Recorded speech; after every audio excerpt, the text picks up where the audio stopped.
Okay, welcome. My name is Don McCarthy, and I'm running 316 Carnage Amongst the Stars with the Gauntlet. This is the third of our 3 sessions in Charlie Sector. Today, our unit will be dropping on Whistler. So let's open in the mess hall. The ship, the Atlas, this great big behemoth that's carrying most of the fighting strength of the Brigade, has come out of hyperspace about an hour ago, and everyone's getting chow. You know pretty early on that this is not going to be a regular kind of drop. The scuttlebutt is that Whistler is, in fact, not one planet. It is a bunch of asteroids. So that is going to be fun. I just want to get a sense of how people are doing, what they're up to. So let's go from left to right. Ari, why don't you tell us what Sergeant MT is doing in the mess? Sergeant MT is filling out forms, whatever the official forms are for the last mission. And as he's flipping through that, he's looking over the names of Trooper Torres and Trooper Smith and sending out their declaration of, like deceased back to their families back home on the planet. Do you have to write up some kind of a personal observation or heartwarming detail for their families or for the bureaucracy? Yeah, he's probably scratching his head thinking about like filling in some details to kind of bring up their valor a little bit so their families aren't completely crushed, because they kind of died ignominiously. If I recall, they were just like yanked up by some plant creatures, and that was it. Okay. Christine, what is Cable up to? First of all, looking over at Sarge and respecting the fact that he's going exactly by the book. Right? It's a nod to you, Sarge. But the only nod you're ever going to get from me. Apart from that, then, just reading up on the planet, making sure that we know, sector. The astro. Whatever kind of place we're going to land on, and trying to figure out exactly what we know about it. Trying to get as much information as I can, nerding it up because I want to get those kills. I want to know like what the terrain is like. I want to actually be able to prove myself this time around rather than having to run away because my dice hate me. So I'm just like really putting in the research and making sure I know what's going on. Can I ask a quick question? Yeah. Where was Cable during the last mission that we did? Was she on sick leave?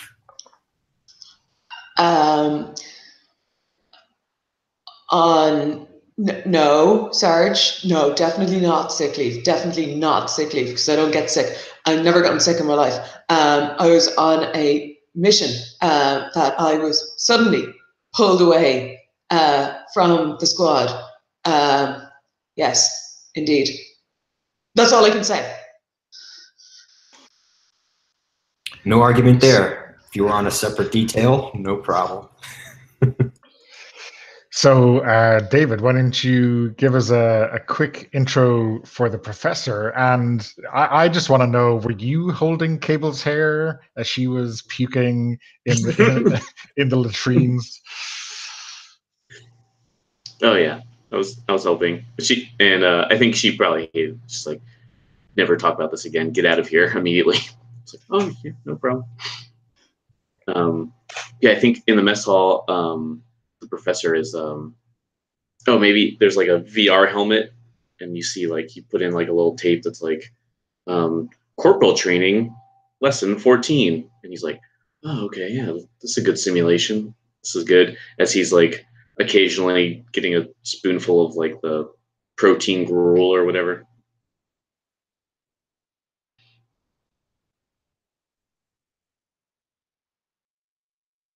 Cool. And the new order on the corporal rank is to maximize the kill ratio, bugs killed per trooper. Your duty no longer is to kill them yourself, it's just to make sure they get killed.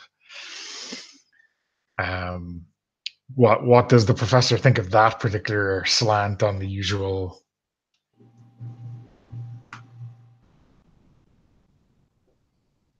Oh yeah, yeah, that makes sense to him. He's just like, oh yeah, all right, well, makes sense. I got this. Was it like a grenade launcher last time, or rocket launcher? I Rocket think. launcher. Yeah. Yeah. Like, well, yeah, that makes sense. Okay, so because of I guess the general consensus is that the companies are going to have to split up. The maybe the fleet has to split up, and the dropships have to go quite a way before they can drop on their asteroid, which means it'll be a while before you actually get to kill things. In the meantime, I think Captain Chen, the commander of your company, she grabs the professor and brings him aside, maybe over to where the nice desserts are that are usually officers only, right? So she puts a tiramisu on your tray and gets you to sit down next to her. Listen, Corporal. I've got a slot in the company command. We need a new comms trooper. I'm gonna put in the paperwork, if that's all right with you, to come up and work for the big boys. How do you feel about that? I think he just like feigns surprise, like, oh well, no, that I get. If you think I'd be good at it, I mean, I'll help you out no matter what. Okay, well, I mean, it might be nothing, but I know that Lieutenant Kaneshita from the Special Studies Group has been nosing around your file. Kaneshita works for Finnegan, your bestest friend from Special Studies.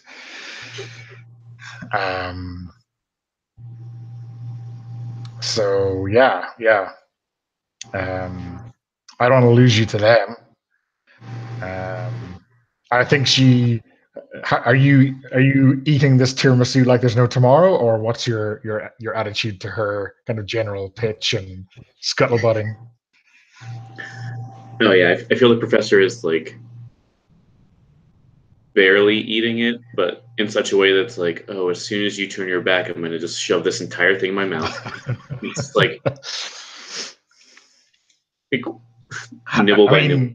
How much respect can you show an officer if you're already scoffing your face full, right? So that's okay. Exactly. That's fair. Well, listen, I can run interference for you if you're coming to the company spot as my comms specialist, but if you're just a grunt, no offense. If you're just a grunt, they can pretty much snaffle you, no problem. Oh no, I think I could help us out. I mean, I'm in position to help out as much as I can, I guess them tests didn't agree with me, but I think I showed my my skills on the battlefield at least. Yeah. The only test that matters to me is that out in the battlefield, right? That's everything else is just paperwork. Well, I'm pretty good at that too. Just saying. Okay, fair enough. So she stalks off. Now, MT. You don't know this guy, but I think Cable will.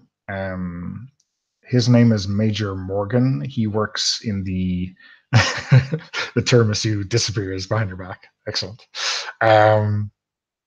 Major Morgan is the battalion's intel officer. I think Cable may have saved his life on one of the planets early on when these crazy werewolf creatures tried to pull his head off. I can't remember the details. That sounds pretty good right there. Yeah.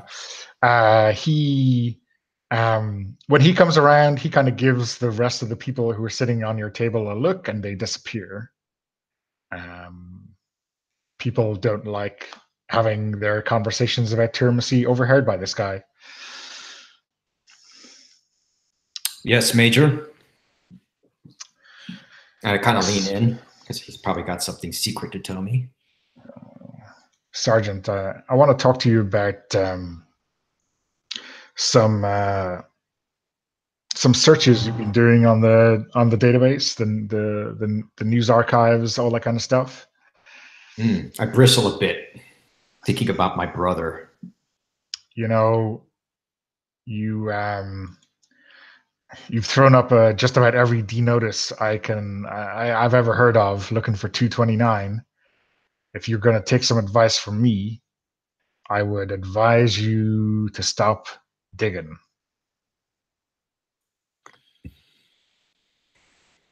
Major, this is my brother we're talking about. Give me something here. I mean, I'm willing to tone it down a bit, but I've got to know what happened. What happened? He kind of looks around like he really shouldn't be telling you this. And he probably shouldn't. I think you should maybe roll NFA to see if you can get him to trust you enough to tell you even the slightest bit of dirt.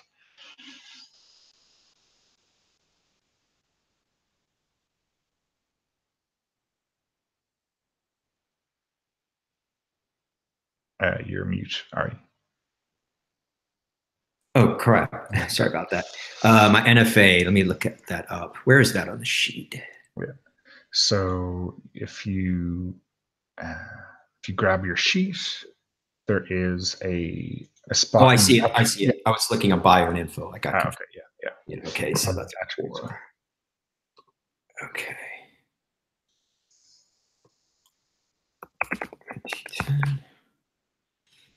Okay. Oh, no. I've got a 4 NFA. Okay, cool. So yeah, he's kind of thinking what he can get away with telling you, and he just kind of shakes his head and says, "Listen, you keep asking about this kind of stuff, and people way higher up the chain, like over Brigade, the division staff are going to come down on you like a ton of bricks, and people are going to go, MT, didn't he die on Whistler, or was it Caravaggio? They're going to not remember you, because remembering you will be a sign that someone else could rat them out." Maybe my brother asked too many questions. If only if we're that simple. Much, much worse than that. Hey, you've asked questions and I haven't killed you, so it's got to be worse than that. Okay, I'll keep that in mind. Sorry, you cut out a bit. I think what he was saying is don't ask any more questions. Yeah, I think he said if asking questions was the worst of it, you know, your brother wouldn't have ended up dead. Okay. So he hasn't killed you yet, so it's obviously not that bad. Yeah, it's not that bad. Okay. Yeah. Okay.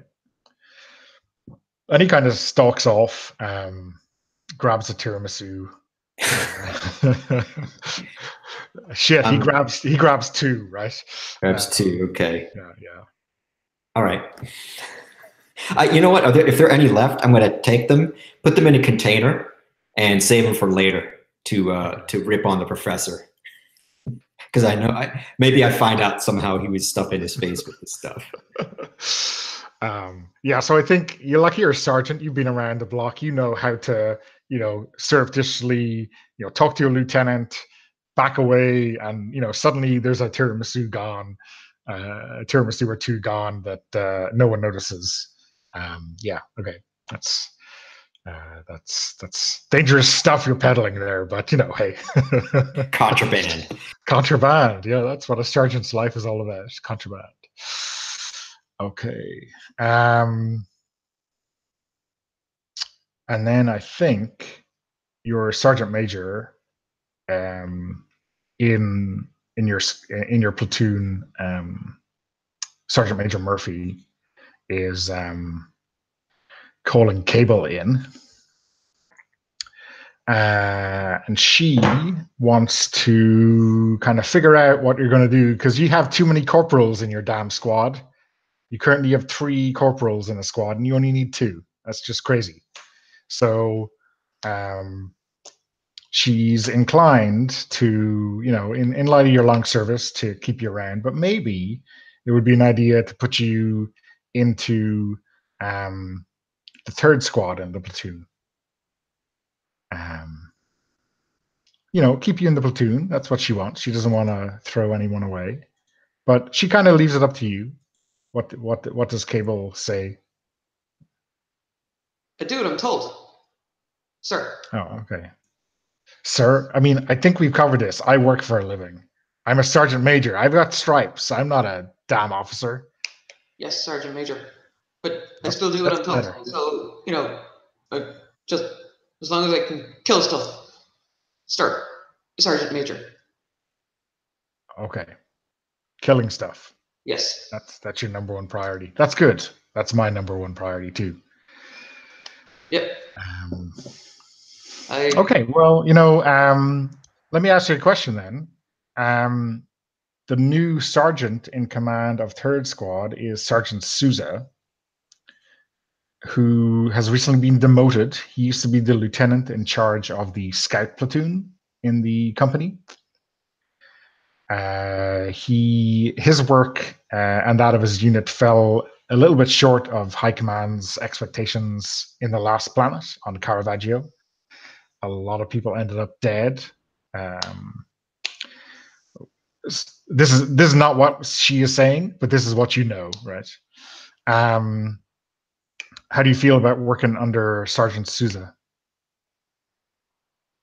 Well, I'll make sure that more of them get killed than of us. So I'll work on anybody who's, you know, somewhat capable, sir. I mean, Sergeant Major, sir.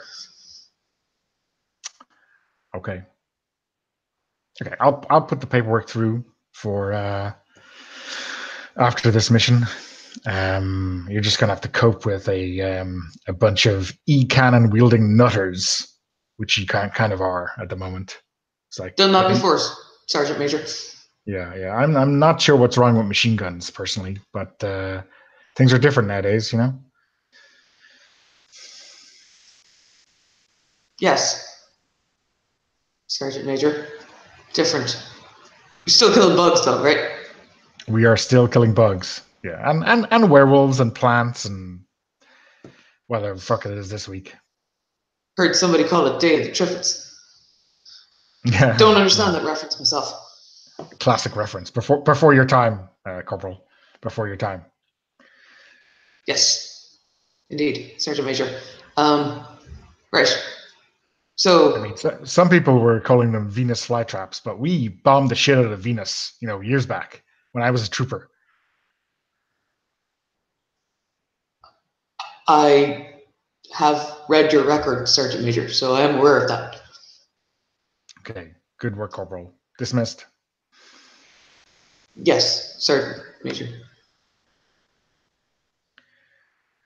Okay, so What the fuck was I just asked to do? I'm sure the sergeant of your own squad kind of has had some pre-warning of this kind of thing. So yeah, you've got to fill up numbers on 3rd Squad in the platoon, and you have a spare corporal, so you know you may as well use them. You know, like you're losing your best corporal, obviously, to 3rd Squad. What's the let's kind of shop this out amongst the table. Ari, what has MT heard about Sergeant Souza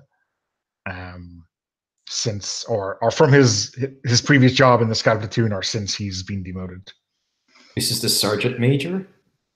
No, the Souza, who was the lieutenant in the Scout platoon, got demoted, and now he's just a regular sergeant again, commanding the third. So he's your equivalent in. Can you refresh why he was demoted? In the last mission with the plants on Caravaggio, the commanders weren't happy that these guys caught you by surprise. The scouting, usually they tell you exactly what's going on, and they didn't have the foggiest, really. Oh, right. Yeah. They just kind of sent us in there to do this thing without properly giving us everything we need. Yeah, I mean they were losing scouts and not knowing how it was happening, basically. Yeah. So your question now is what are they doing? Well, what have you heard, or what do you know about them?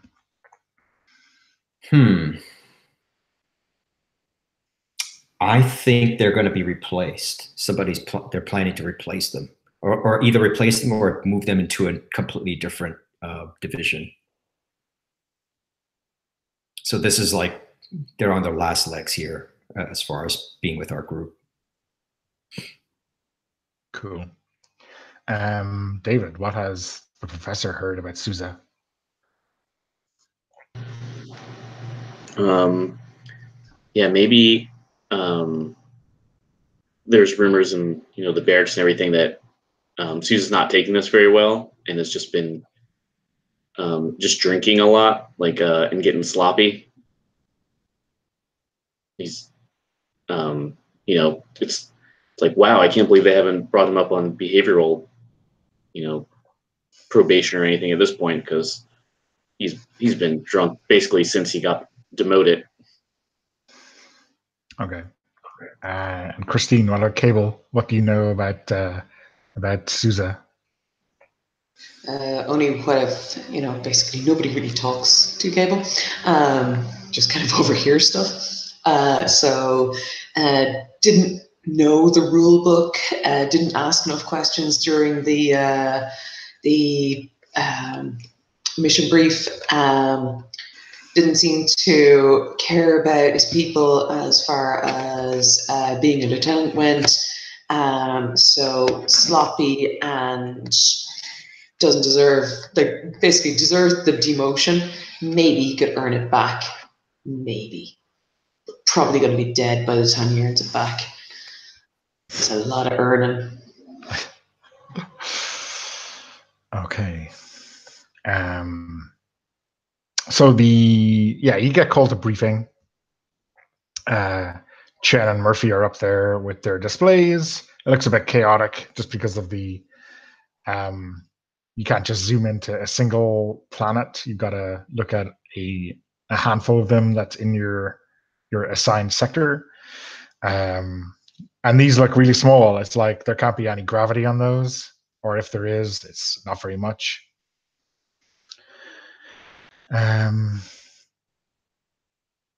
Okay, people. This one is going to be pretty messy. Or people in the drop ships tell us that the drop pods are just completely off the table, right?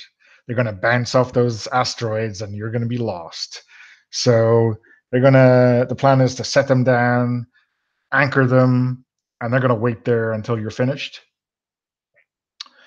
He kind of zaps the display. Lieutenant Ivanova, commanding the scout squad, the platoon that's gone in already, has given us these scans of the tunnels. They're pretty deep. The aliens look like they're just kind of some mechanical, spidery assholes. I think we've seen these kind of things before. They're really fucking annoying. If anyone's got shotguns, bring them.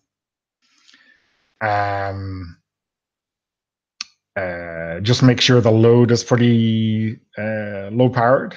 That way you can, shoot them off your buddies when they're trying to get in. That's what I remember from what was this?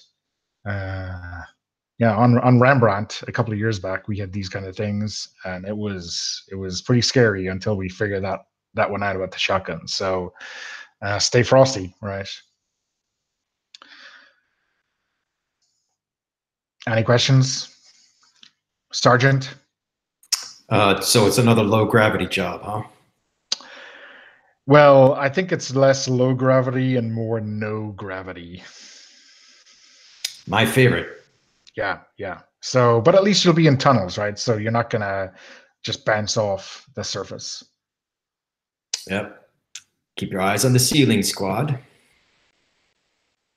I know the report here says like one of them is kind of pretty iron rich, so it could be you get some use out of your magnetic boots later on, but not the first one we're landing on. This one looks like just a big rock. Cool. Okay. Cable, you look like you could use a tiramisu. Any real questions? Sir, if there are mech spiders, can we send in an EMP? Only if you don't want to breathe, because the EMP will fry yourself. I mean, obviously, if you're willing to go into the depths of it, set an EMP after you get out, that would be fine. But by the time you get in there, you'll have killed them all anyway, right? I don't see any point, unless things go seriously bad, for us to do a major EMP implantation mission. But good idea, Cable. I like where your mind is going. I mean, and I think she kind of covers the mic and says to Murphy, but I think the people in the front row hear that she has a mind.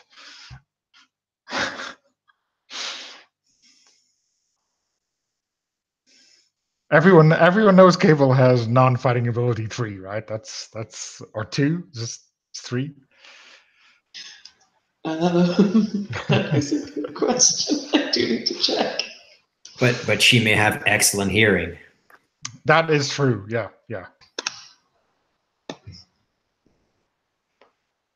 Oh, 3. Yeah. 3. Okay, so it's improved since last time. Okay. And kind of Murphy says something back to Chen, and Chen says, "How about you, Professor? Any insight for us on this one?"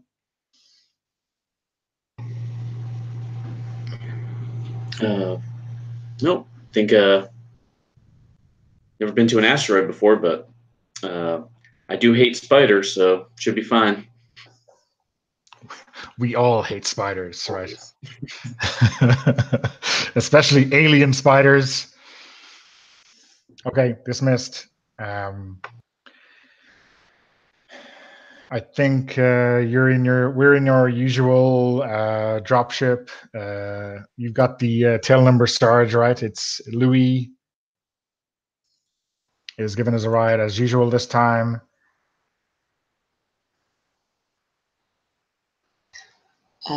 Sarge.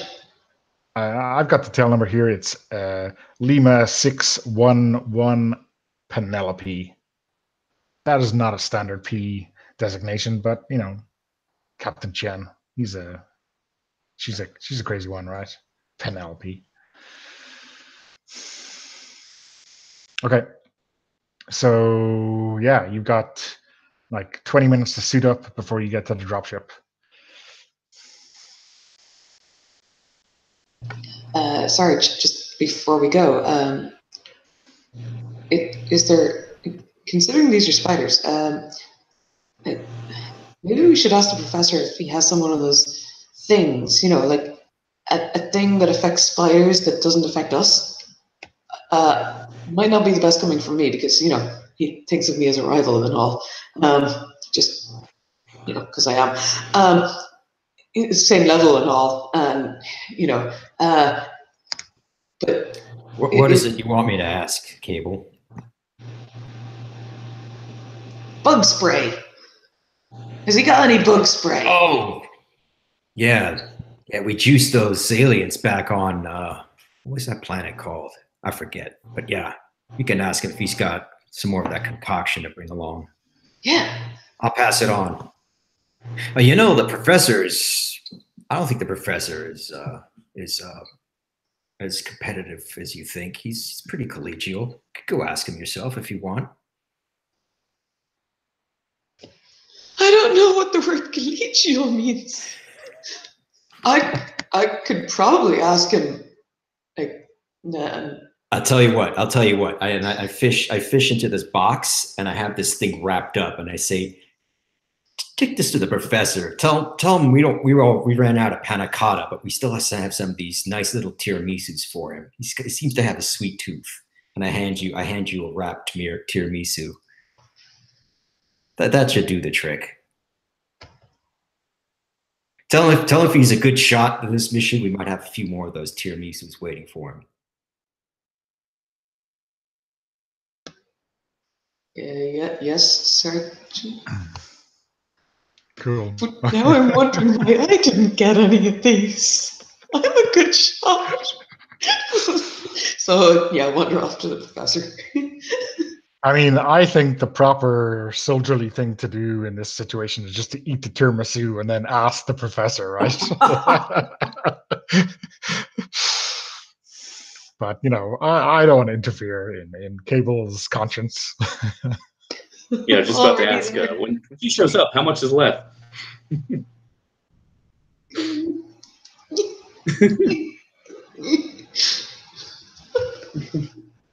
Yeah, that's a dilemma, right?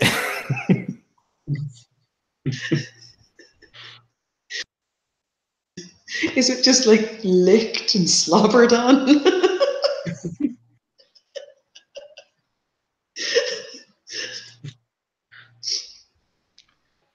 One of the troopers in the squad spots Cable kind of cowering in a corner like Gollum, like.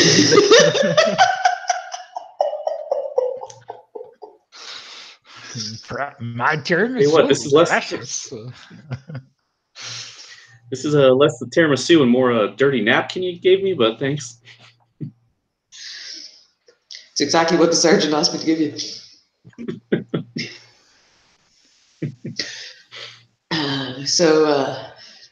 There's also the idea that do you have any bug spray for these spiders? Specifically for, you know, arachnid spray. I'm not afraid of them. It's just that I don't like them. Well, I don't know. I could try and cook something up, but I think they said, if I heard right, they were mechanical. I don't know how good that's going to work, but I don't think it could hurt none neither. So you could try it. I'm worried about, I guess they said shotguns. Did they ever get you any of them? Yep. Shot me some of them with shotgun. But if you got some sort of, you know, thing that could seize up their pistons and stop their hydraulic legs from working, that would be cool. Yeah, it is a good idea. I don't know. I could try and see what we got in the mess hall and cook something up. More tiramisu.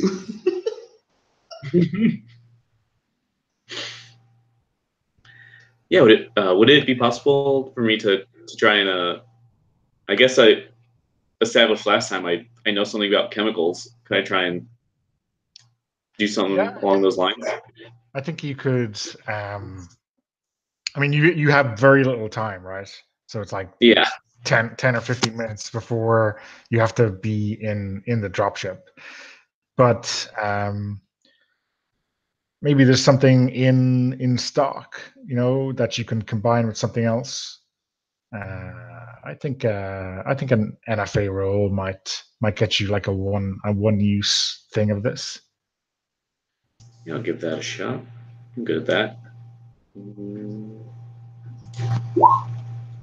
Okay, yeah, we got one. Cool. Okay. So is this like a grenade or a spray, or what's the kind of general effect of this going to be? Yeah, I was picturing like something like a grenade, just like a basically like a plastic baggie of just weird chemicals, I guess. Okay, yeah. Like a just a water balloon, basically. of rust monster blood or something like this. Exactly. Okay. Okay. Well, I guess you have that in your satchel, right?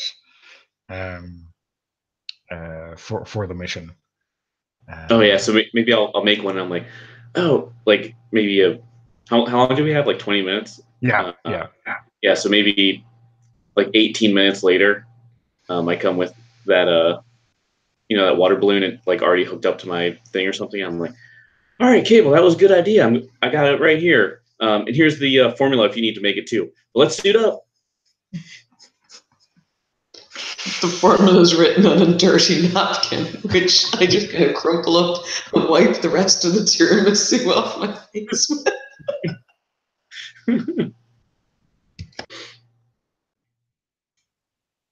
Okay. So yeah, I think usually when you're doing this, the pilot Louis is kind of inside doing all his checks. This time he's outside. He's checking these anchor points all along the kind of landing gear, and he doesn't look happy. He thinks this is going to be problematic at best. I mean, what could possibly be wrong with this kind of thing? We're not meant to land on asteroids. This is bullshit. Is kind of what you hear him say as you approach the ramp to the back of the dropship. He's going through his checklist, but he's just not happy. Might be a rough landing. This is Louis, right? Louis doing all that. Yeah. Might be. I mean, will be a rough landing, right? Yeah, that's. Well, we got to die sometime, Louis. Yeah, but I don't. I'm not a trooper.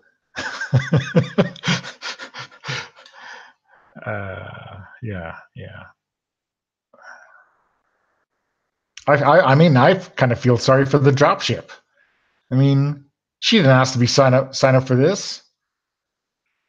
Doesn't sound like we have much of a choice. Oh no, it's like I'm just belly aching, Sarge. That's what we do.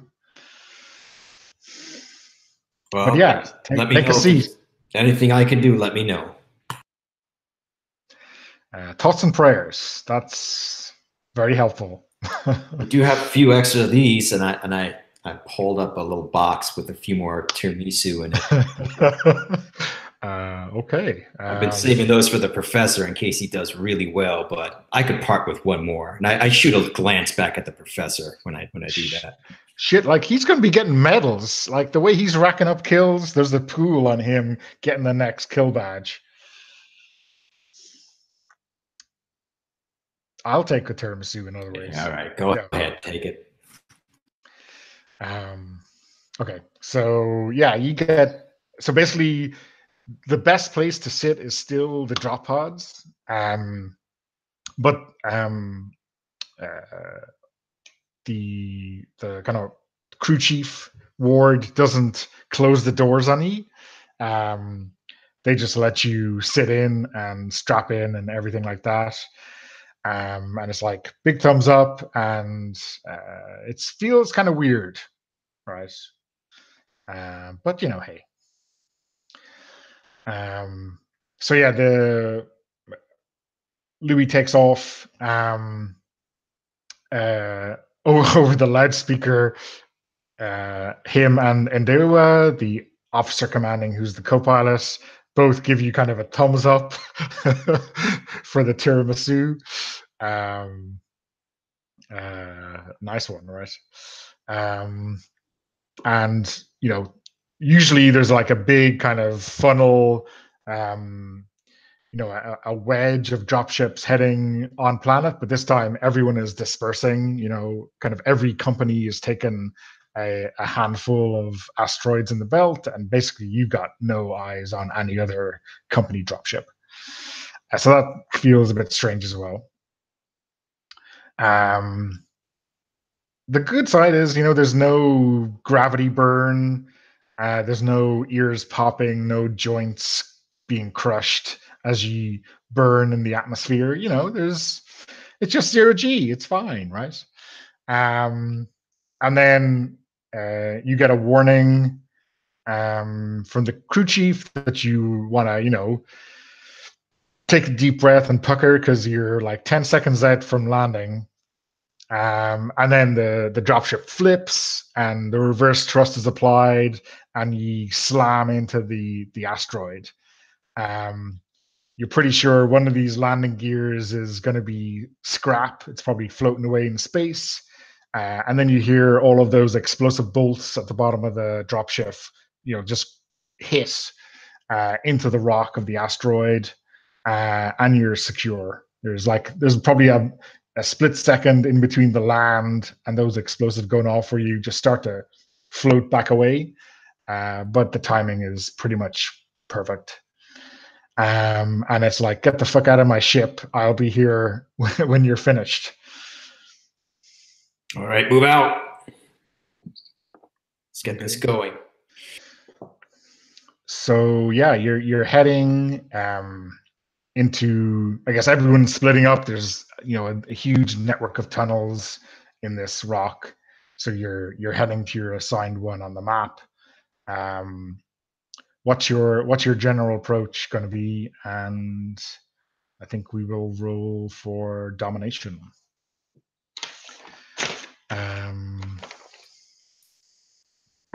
Domination is NFA, isn't it? Yeah, but everyone doesn't have to roll. Remember, you get to choose. It's the same old story, right? Everyone chooses whether they're rolling themselves. There's a benefit if everyone succeeds and the aliens don't.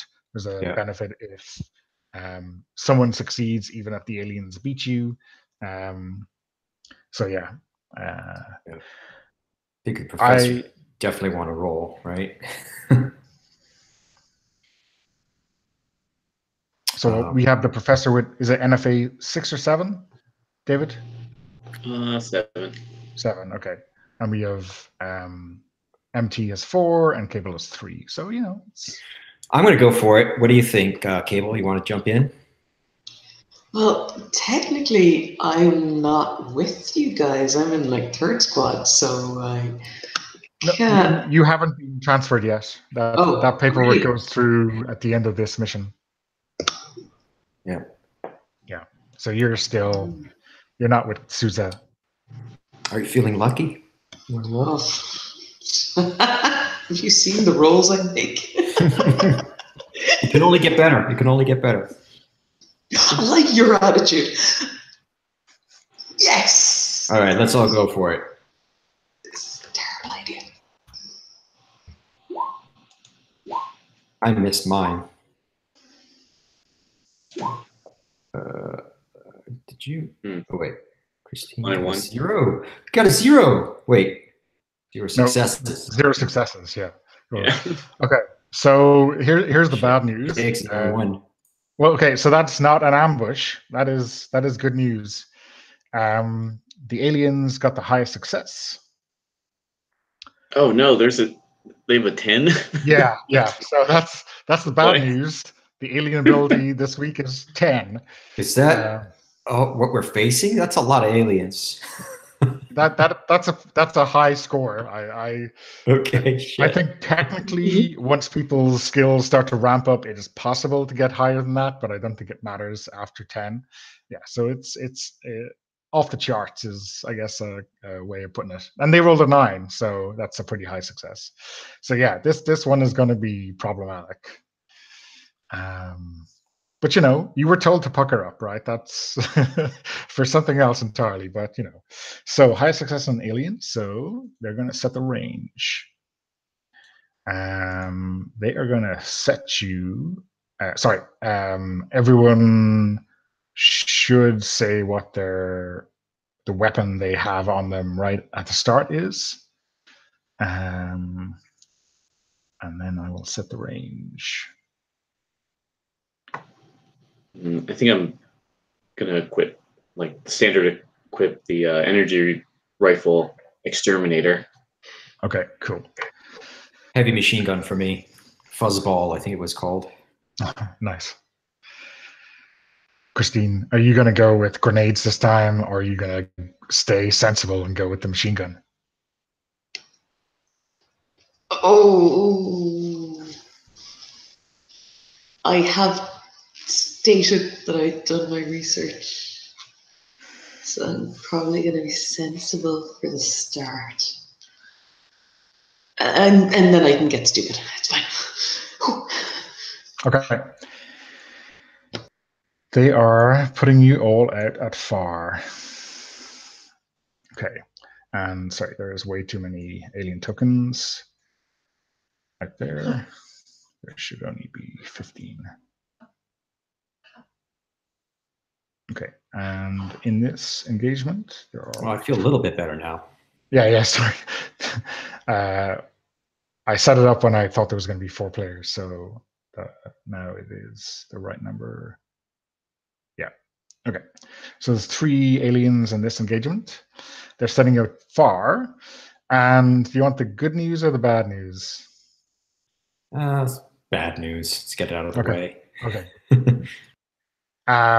You start taking shots, right?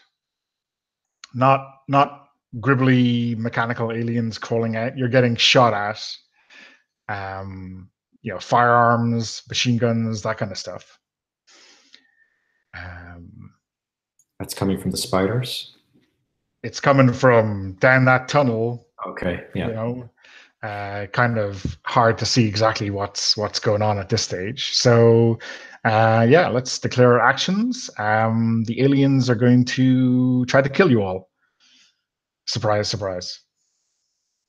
Is everyone following suit, or anyone trying to do something non-fighty? How do we switch weapons again? Is that a non-fighting?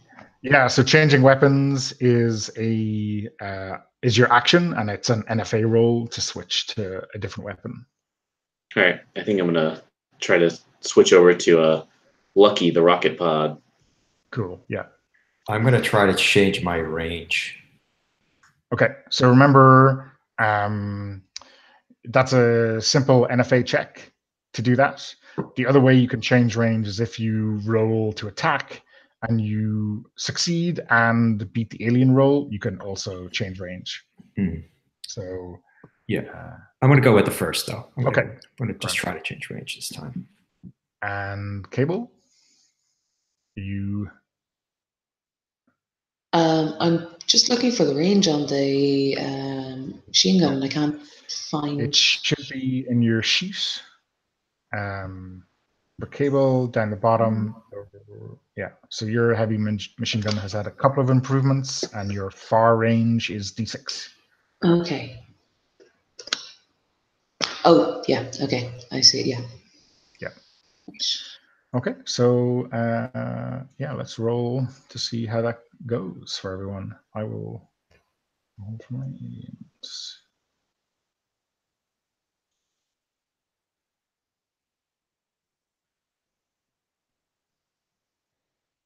Okay, cool. All the successes. Yep, I got the range. So you change the weapon for the professor. Ari, you change the range for MT, so you can go into near. Yep. The aliens, they rolled an 8, so they are killing each and every one of you. Nice playing with you guys. So that's 1 kill. So that you start normal. It brings you down to a mess, and that brings you down to crippled, and then that brings you down to dead. So a kill is not a real kill, and at any stage you can take that hit on the armor. The important thing to remind you about is the armor is 1 use per planet. after every encounter, you heal back up 1 level. So yeah, I guess so I'm a mess right now. Okay. All this stuff. The other thing I'll mention, obviously, just as a reminder, is that if you don't like your roll and you want to re-roll, you can use your combat drugs to re-roll once per planet. The bad news is if you roll a 10 on the combat drugs, you take a kill from that as well. And then strengths and weaknesses as before. If you want to get out, you can use a weakness if you have one available. If you want to just win the encounter, you can spend a strength. Okay, so yeah, everyone takes a kill, and then Christine, you rolled a 4, and then you rolled your kill, so it's 2. Okay, and I will remove an alien token. Here is, I guess you're in a kind of a running firefight with these things, and you're making ground, and then you come across the first one of them that you killed, Cable. It's a trooper.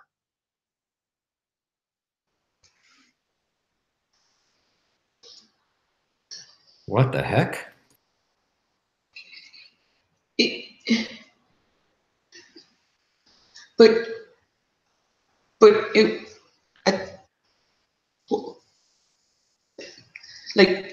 Well, let's put it this way, Cable, you just killed a trooper. This is where you put like half a belt of ammo down range, and you said, I got that fucker. And now when you find the thing you killed, it's a trooper. Oh. Okay. Right. Are we aware of this, or is she like up ahead?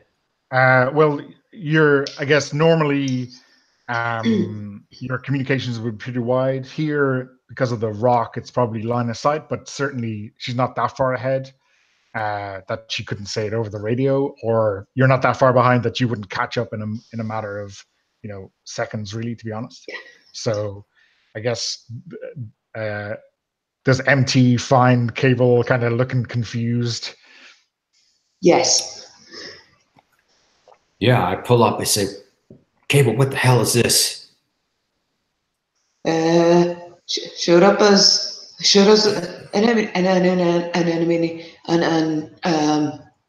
yeah. I'm signaling the professor. We need an ID on this soldier. The hell is this? What are they doing in these tunnels?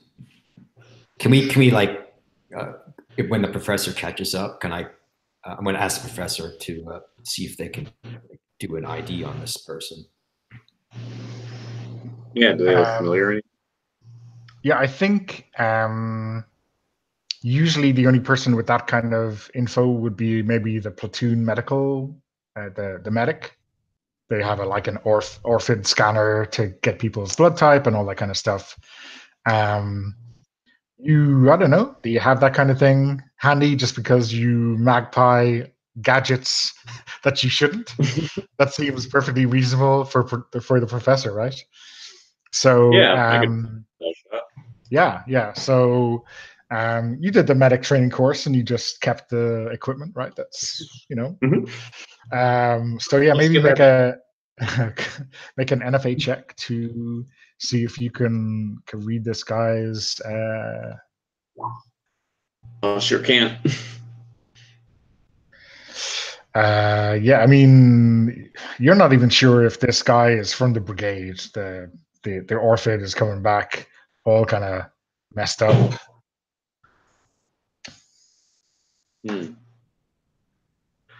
Well, they're shooting at us, and we're here to kill. And if they're between us and the spiders and they're shooting at us, I'll answer for it. We're not going to lose people over this. Is there any chance that I recognize them, or that we could just basically grab dog tags rather than relying on the professor? I think the kind of orphid implant is what you have. Okay. There's no dog tags. There's no dog tags.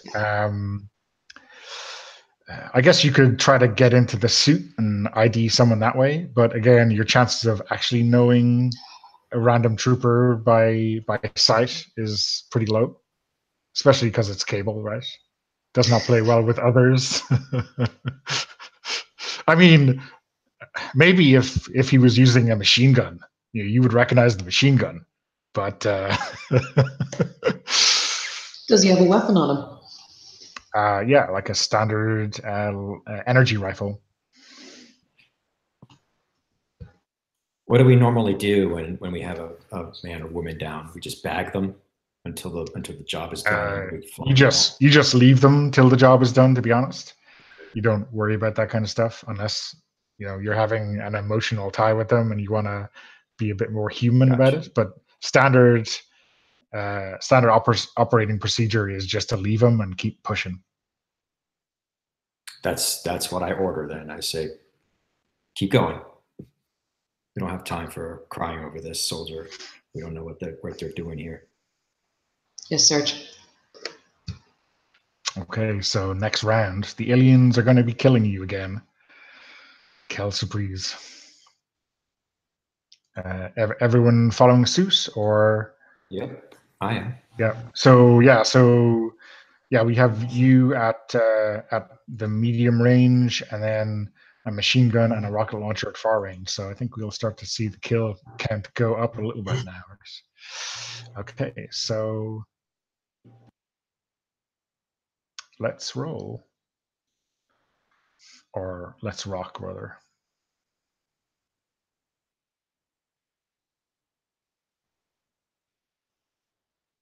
Nice rolls. Okay, wow, nice. So you get your kicks in first, Cable, with your 9. So removing another token and doing d6 kills.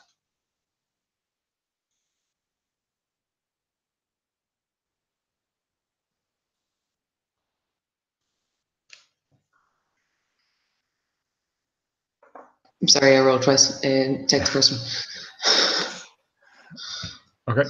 And the aliens kill MT and the professor. Ouch. I think I'm going to use my armor this time. Okay. So what? It just gets used up?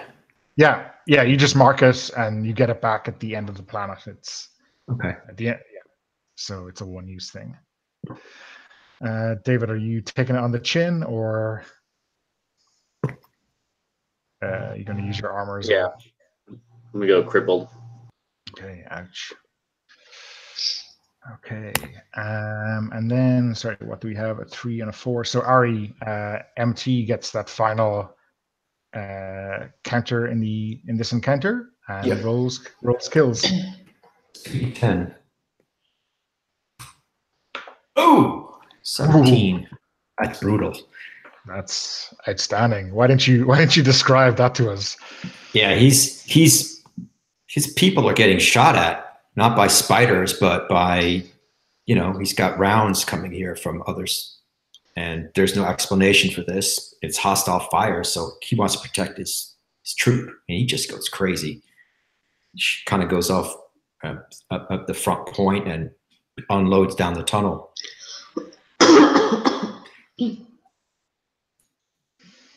Okay. And then I think basically,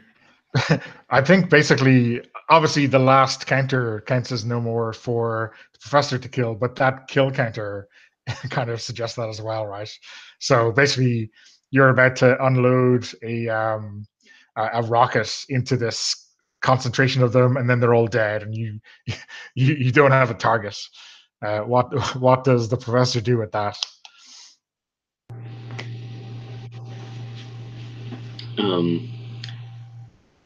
Maybe he's apprehensive about firing on these people anyway, and he kind of just holds off and waits for see what the professor's doing, and once there's no more gunfire coming out of the hole, he's just like, all right, well, guess I don't need to do that.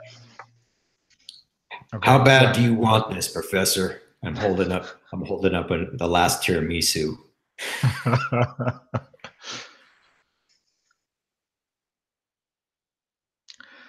So yeah, the kind of downside to that is when you kind of clear this section, there's maybe a larger opening. Yeah, you just wiped out basically a platoon of troopers in this charge. I mean, you've taken some losses as well, but with the rolls they've been making. But yeah, it's a pretty horrendous body count on both sides.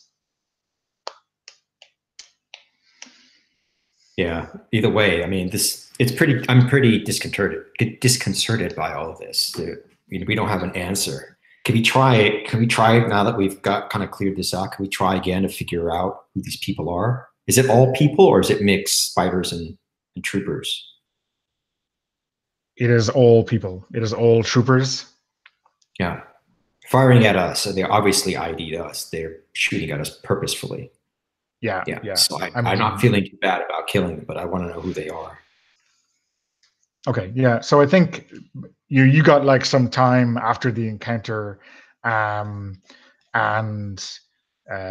yeah. So the kind of medical officer comes back with some reports, and basically it's a mixed bag. There's some troopers from your company, from the scout platoon.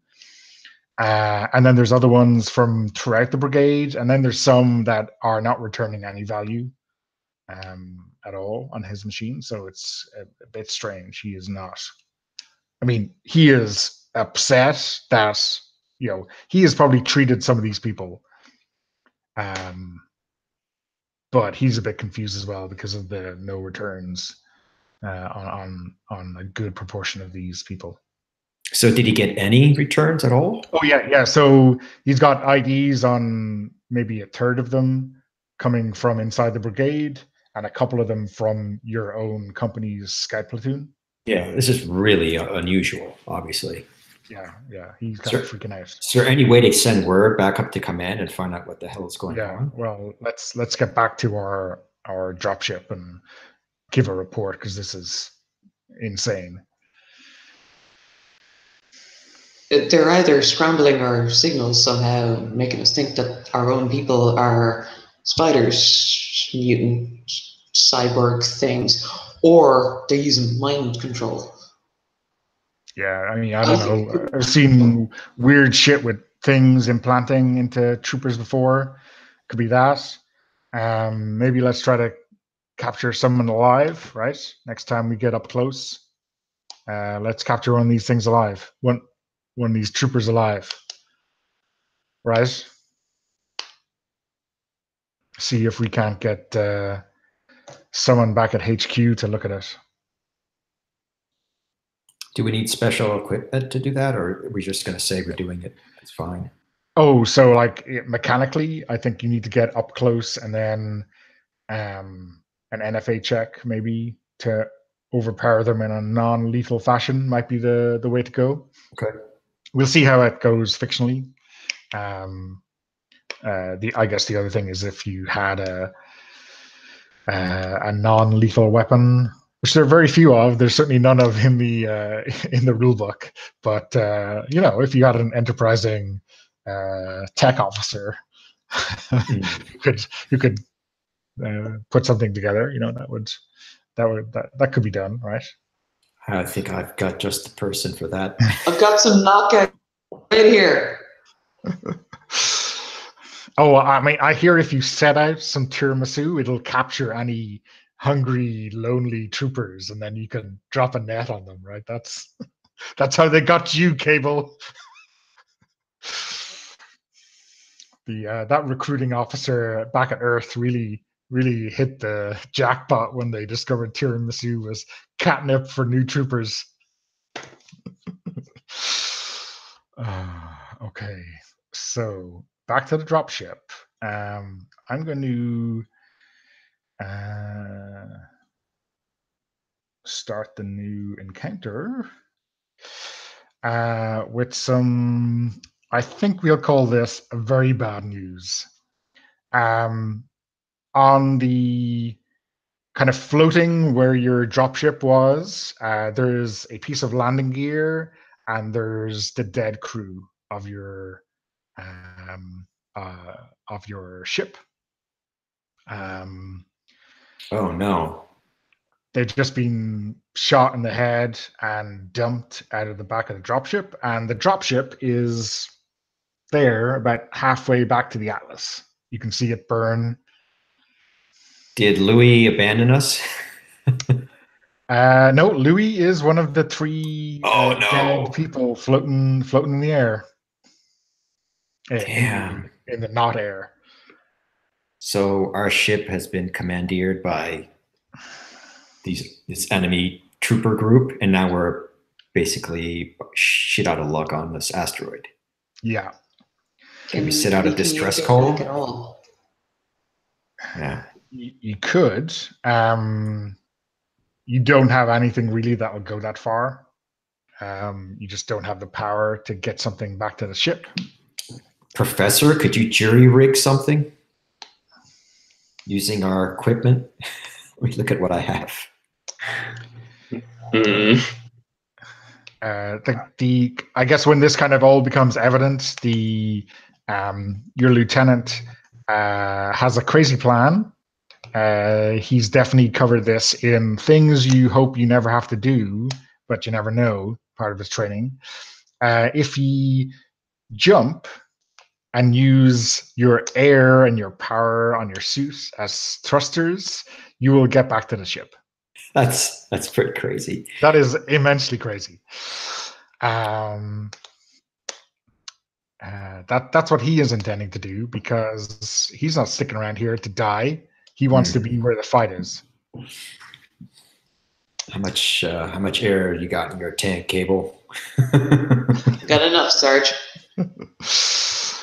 So sorry, before we start, everyone should heal 1 level back up. Okay. In between encounters.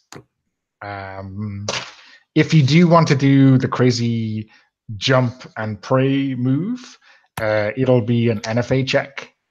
If you fail your NFA check, basically you will take a kill from running out of air. Basically having to do a terrible course correct that ends you up sort of scrabbling into the airlock on the other side of the flight. Would we be able to? I've already used my armor. Would you be able to use your armor for that, or not? Not in that case. I don't think so.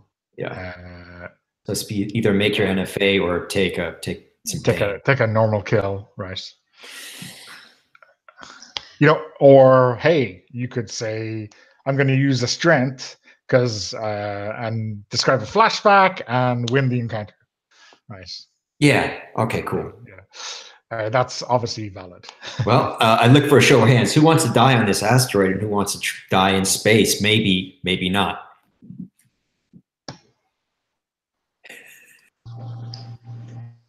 That may be sounding good. All right. Well, line up your trajectories. Okay. It's going to be a bumpy ride. My fighting ability to basically just fight the controls rather than NFA. Let's have dominance check first, right?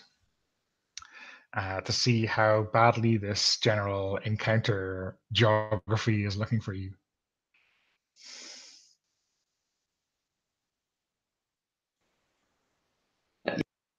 I'm not going to roll for the for dominance on this. Okay.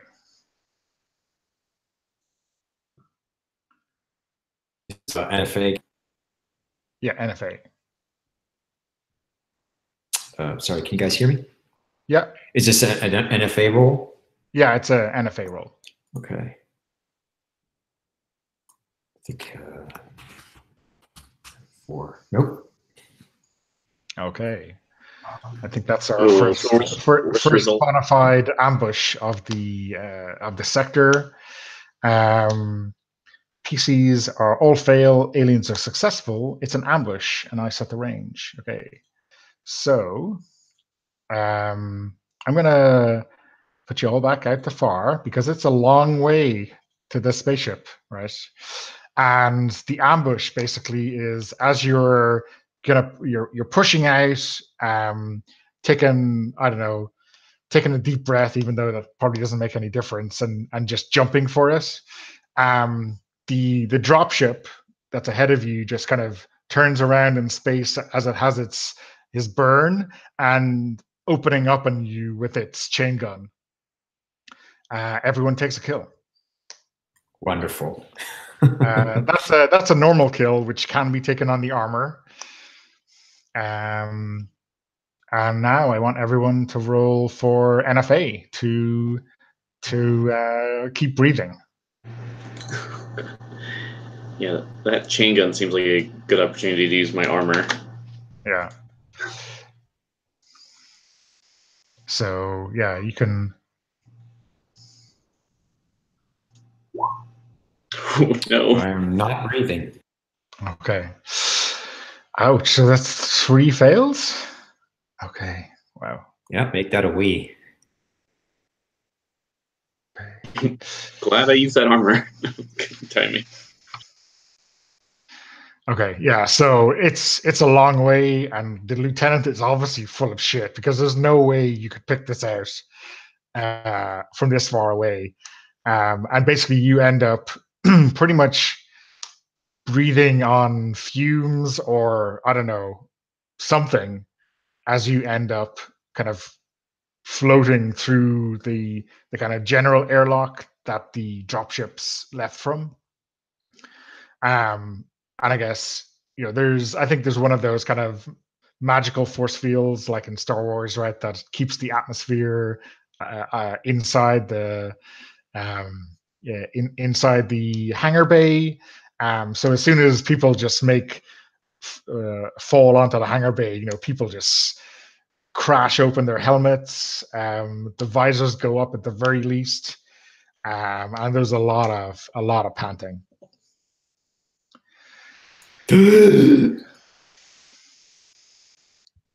That sort of thing, right? Yeah. But then, yeah, I guess you start to take fire. There's like troopers up on the gantries overlooking, kind of waiting for you, right? They maybe they were just sentries securing the place, but they know you guys are not on their side, and they are trying to kill you. Yeah, whose side are they on? Guess we'll find out. So is everyone fighting or changing range or trying to do something else? I'm going to try to change range. I'm still at long, right? Yeah, everyone is at long. Yeah, I'm going to do like last time. I'm going to see if they like rockets. Yep. They probably don't. Almost as tasty as tiramisu.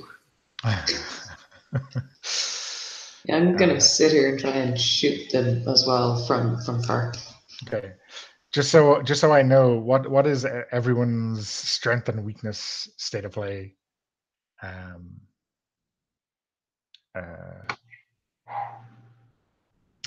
got a strength and weaknesses. Okay. Christina's Cable have 1 weakness left, is it? Okay. And Ari, what's your situation? I haven't used it. Okay, great, Grant. So that's, when things look like they're going to go horribly wrong, you can use a weakness to save yourself, or you can use a strength to save everyone and be a hero. Okay. So, okay. And you can use that at any time, like after die rolling, when the die rolling is going to kill you or not go happy for anyone. So, yeah, okay. So the aliens try to kill you. Okay. MT is changing range, and Cable and Professor are killing right back. Okay.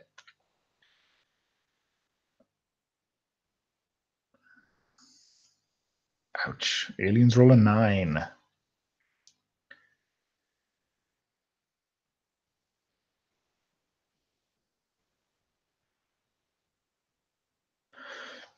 Okay, so we have a 4 from Cable, a success on fighting, a 3 from the Professor, another success, and then a 6 on changing range for MT, which is a fail. Okay. So the aliens are killing you all. So I'm going to start calling them I'm going to keep calling them the aliens because that's how we don't get confused. But yes, the troopers, these traitor troopers, are killing you. So yeah, everyone takes another kill.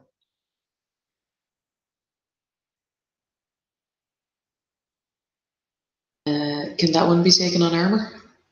Yeah, if you haven't used your armor already, you can take it on your armor. Cool. So how are people? Are people all crippled now at this stage, or a mess? I am. Okay. Okay, so Christine, you get a 4, so you remove a token and roll your kills. And why don't you describe how that looks?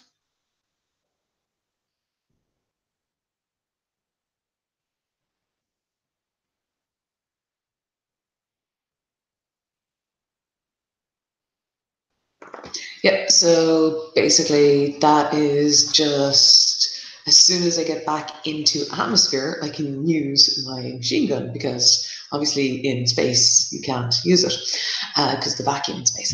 So most people flip the visor and start gasping for air, whereas I use the just about use the magazine to, or well, not the magazine, the what's, yeah, anyway. Belt, yes. To push up the visor, and just barely after taking half breath in, just start squeezing the trigger. Don't waste any time taking breaths. I'm here to kill those bugs or enemies. Yeah. I'm not going to think about it. Not thinking about it. Kill them till they're dead. Okay, and the professor gets a 3, so roll your kills and describe it for us.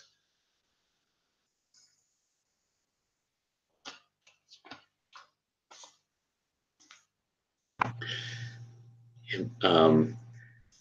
think Professor's not doing good. Maybe he gets lit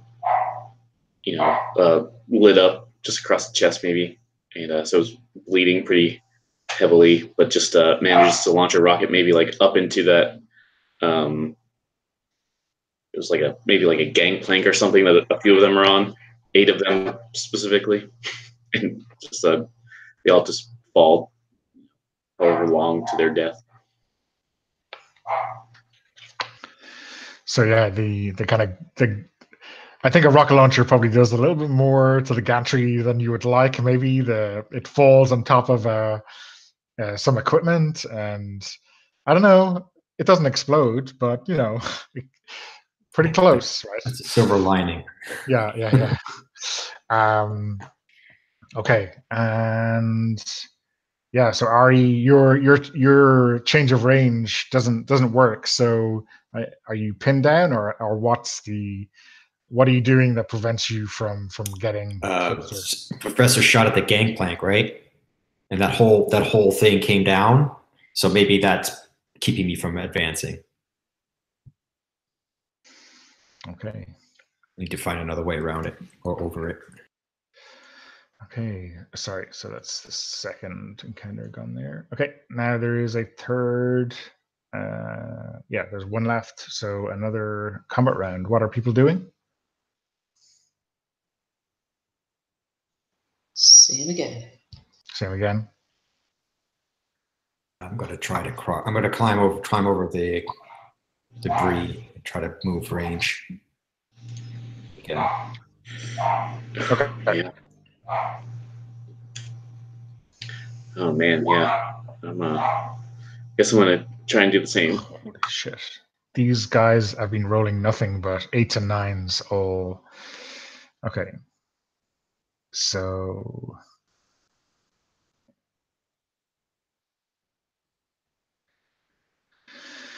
So that means if the aliens are allowed to go first, they're going to kill you all again. Can I use my strength to get us all to? Did we go badly enough that it's worth it?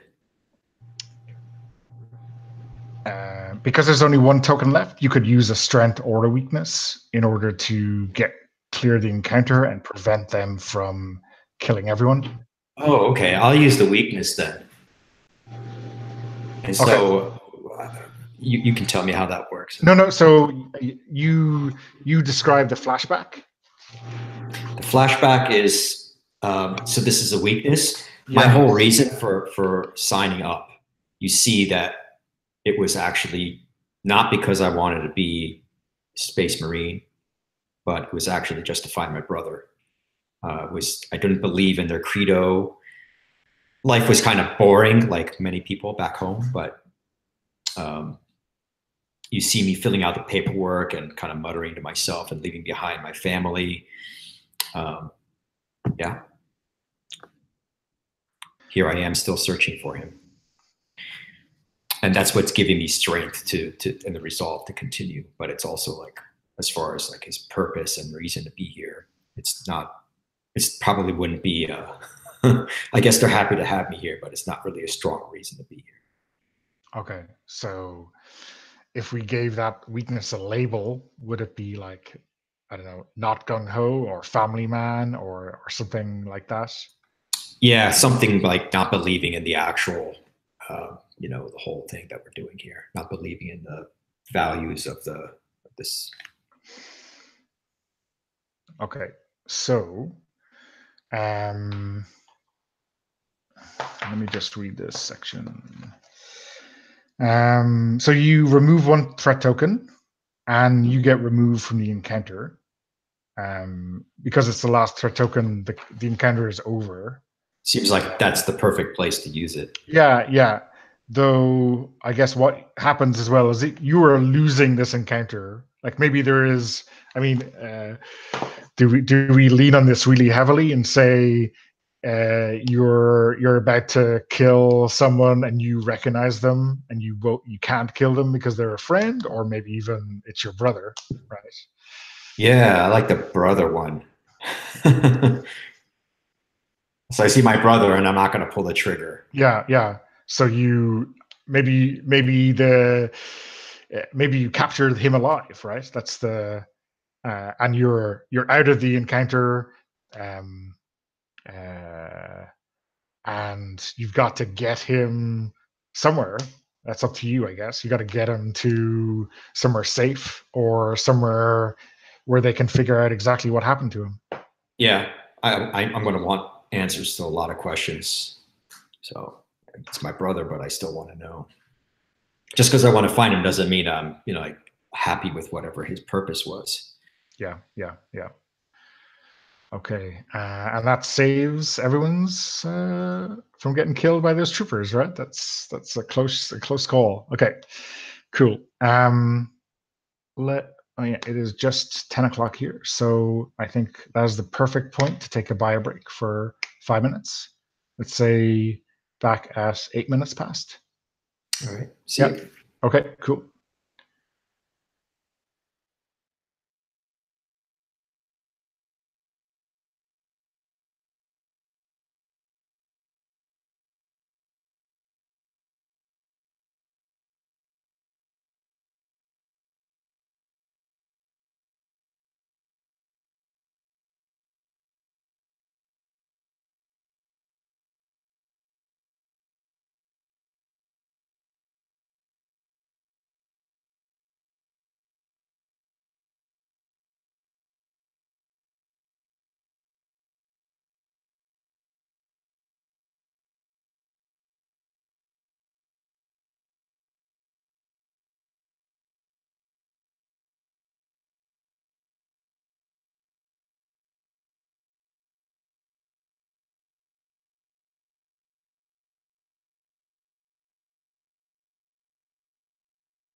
Bringing some pretty personal drama to the game this session. Yeah, well, you set it up, so I got to knock it down. Yeah. Nice. Just lean into it. That's what I Mhm. usually find.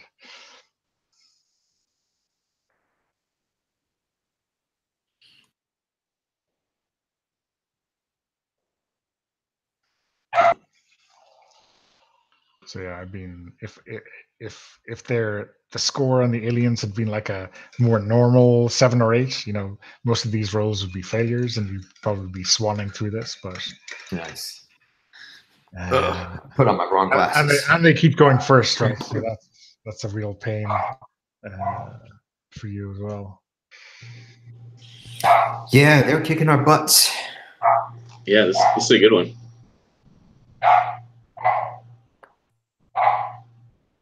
But at least we heal up to a mess again, theoretically. Yeah. Oh, right. If you're not dead, you get better. Yeah. So we can mark off.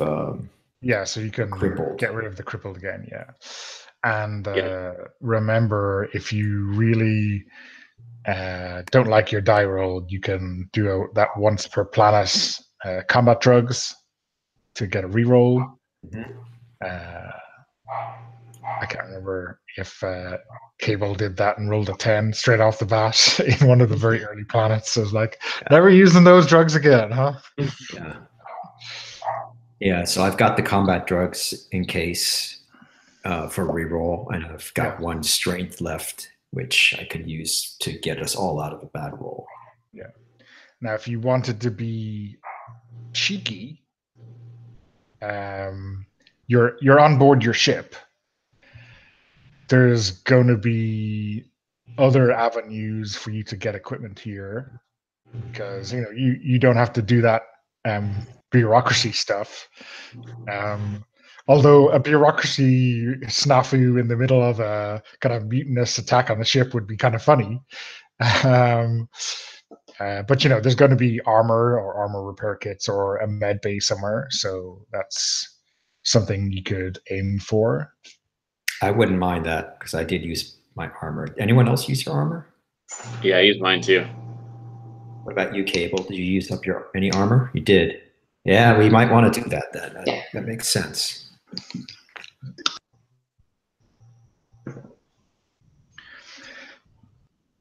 So yeah, fictionally speaking, there's plenty of ways that you can get around the kind of plight you're in. Usually when you're on planet, you have a very finite set of resources.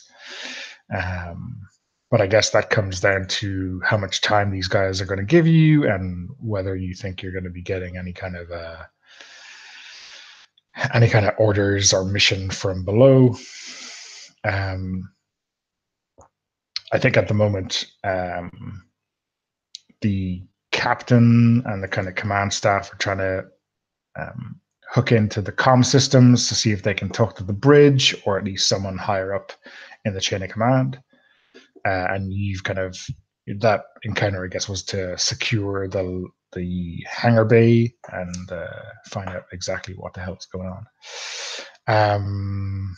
Okay, so I guess the question is, Ari, what's your brother's name, and what are you telling other people who see that you have a captive? Oh, let's call him Thomas, or just Tom. It's fine. Okay, I was expecting double-barreled initials. But sorry, you cut out there. What was the name you were looking for? Oh no, I was expecting double-barreled initials like MT, but Tom is fine. Okay, so yeah, I guess Tom are his actual initials. It's T.O.M. Whatever. TOM. Yeah.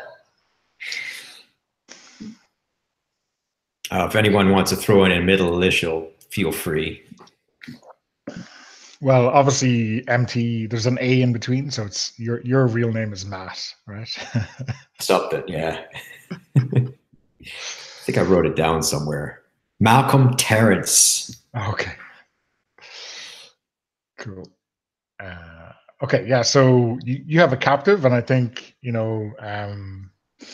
I definitely want to talk to him. People higher up are interested, and they want to interrogate him. I'm going to insist to be present for that. Okay.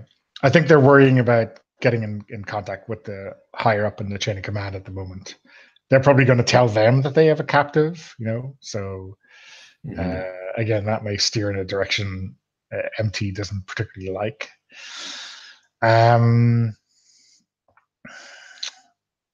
Yeah, so the mission that kind of comes down to the captain for you is that there's a set of these guys who are trying to storm the weapon systems on board.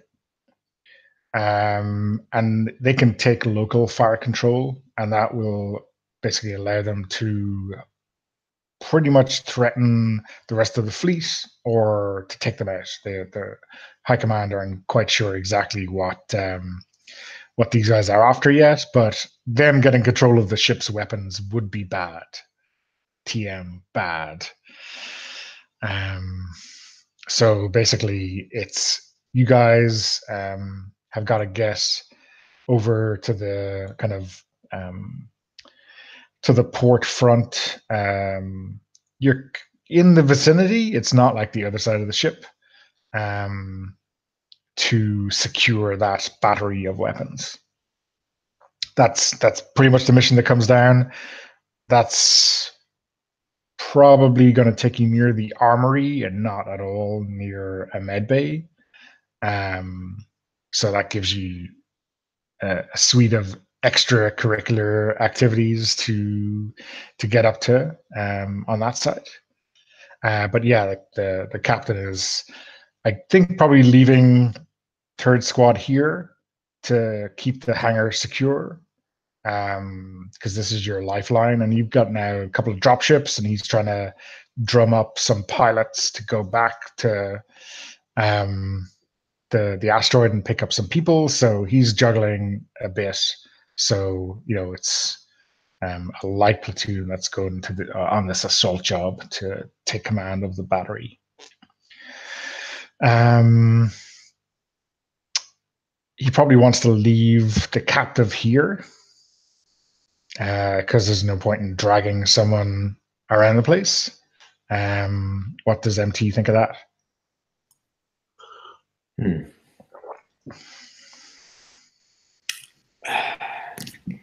Yeah, MT's not going to fight that, but he does want to have time to talk to his brother and figure out what his motive is. Okay. Does the professor or Cable pick up on this connection, or the way you're acting around this captive that doesn't just say, "Oh, I'm really freaked out by what's going on"? Yeah, I think they would see definite change in body language and character. I'm much more anxious and breaking my protocol. I'm normally pretty cool, but I'm, kind of falling apart a little bit, to be honest. There's a crushed tiramisu, like where I was sitting. Like I just sat on it, wasn't paying attention. I was like looking through a bunch of stuff. That's definitely unusual.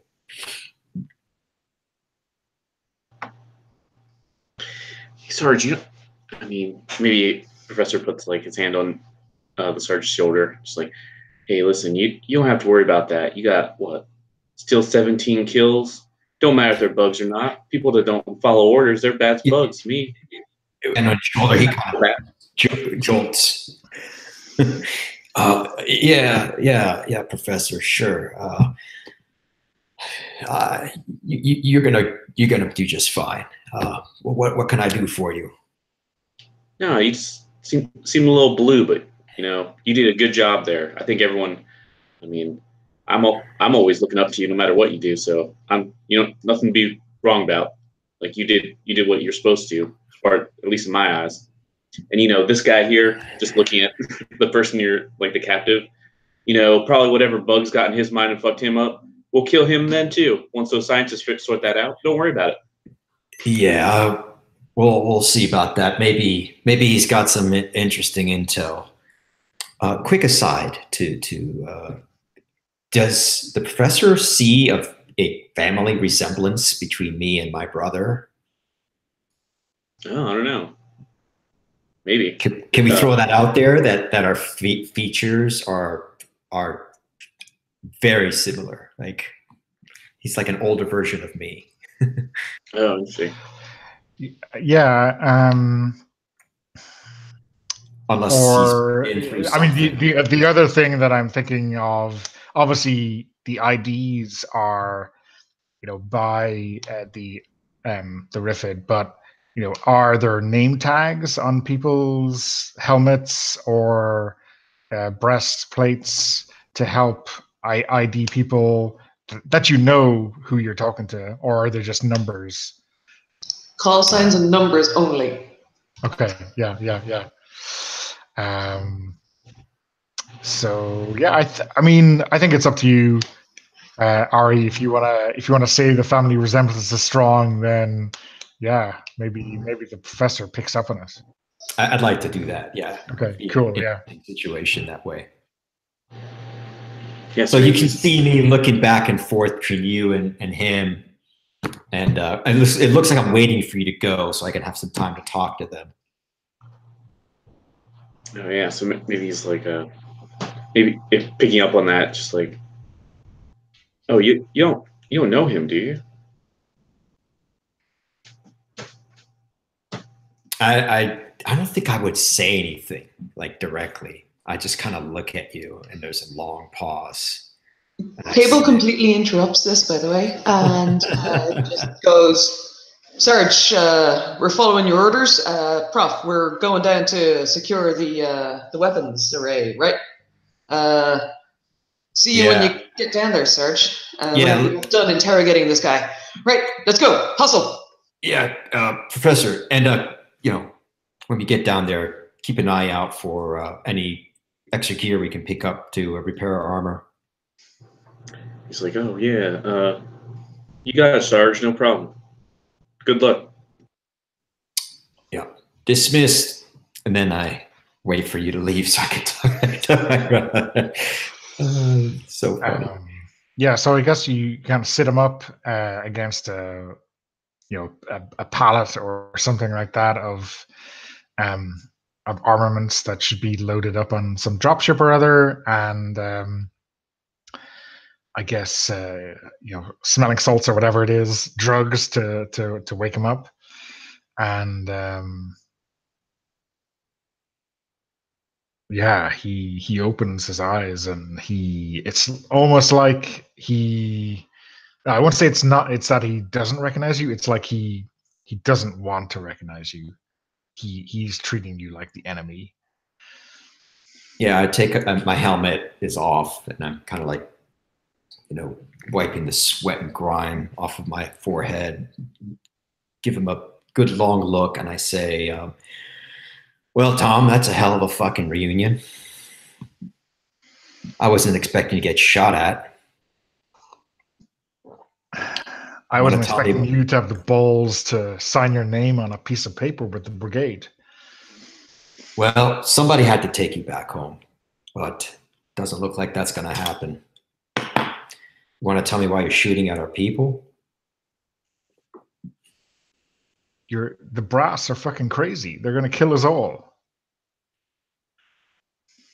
Well, you just increased that probability by 100% now, haven't you?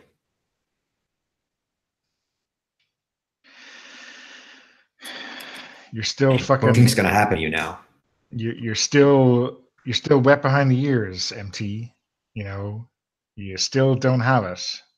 You haven't seen what I've seen. I've seen quite a bit. You want to tell me what I missed? Do I need to roll for that? To get at what what the hell is like happened? No, I don't think so. Okay. listen, the higher up they get, the less they care. And that's just not normal. Not what I've seen. Just put us into a meat grinder for the sake of crossing a planet off the list. You just wiped out, how many did he kill? Like they took out half our squad, right? Yeah. Yeah, you just took out half our squad. You killed my pilot. A lot of your people died. I don't know if they were fully signed up for your suicide mission or not. I don't think that's justified. I mean, if we're all going to die out here, give us a little extra time. Fight off some aliens first. Yeah, these aliens are going nowhere near Terra. We're not saving Terra. What are you talking about? This is just a thrill. This is just a buzz for the higher ups. What, you mean you're telling me this is all just fun and games? That the planet's not in danger? That's bullshit. What's the last planet you took on? I don't know. What was it? Caravaggio? Caravaggio. Yeah. Oh, yeah. And Michelangelo before that. Yeah. Caravaggio, Michelangelo. Yeah. And what were the aliens like in Caravaggio? I don't know. Plants. You think they were going to get in a spaceship and invade Earth? You think they were going to rampage across the galaxy and take over Terra? That's what the vids at home say, right? These are all threats, existential threats to humanity, to our way of life. So I dropped the act. Like this whole thing is kind of a facade a little bit because he's kind of buoyed himself up by this to give him a purpose to live, to meet his brother. And now it's starting to unravel. And then the more he thinks about this long pause here, he really doesn't have much of a reason to stay because he's got his brother here. He only came out because of him. Is there any, I mean, we'd be totally subverting the game, but he would be thinking about escaping, right? Yeah. All right, but we can't do that. So what I say is, how am I going to save your ass?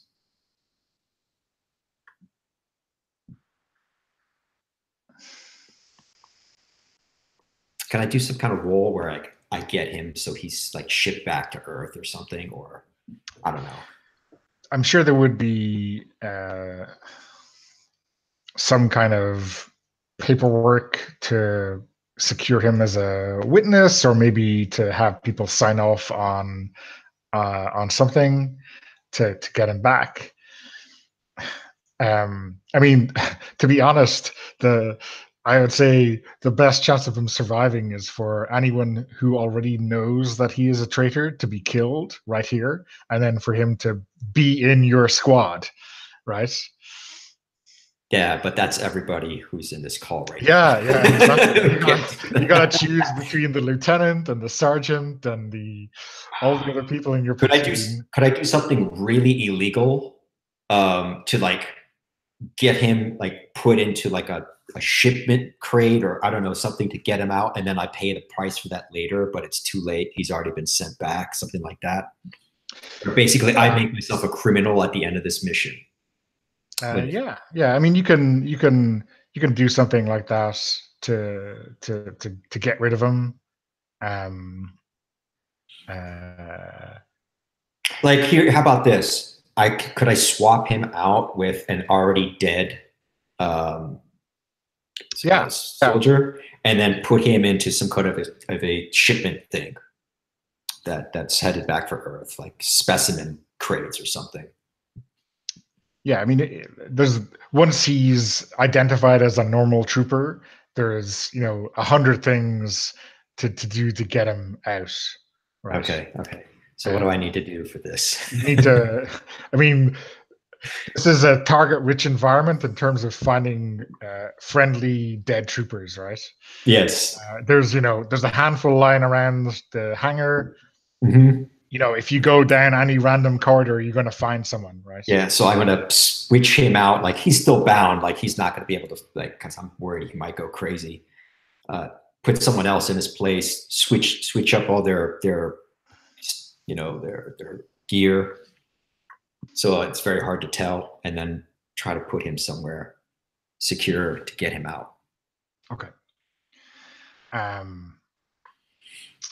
So Yeah, we've totally subverted the game.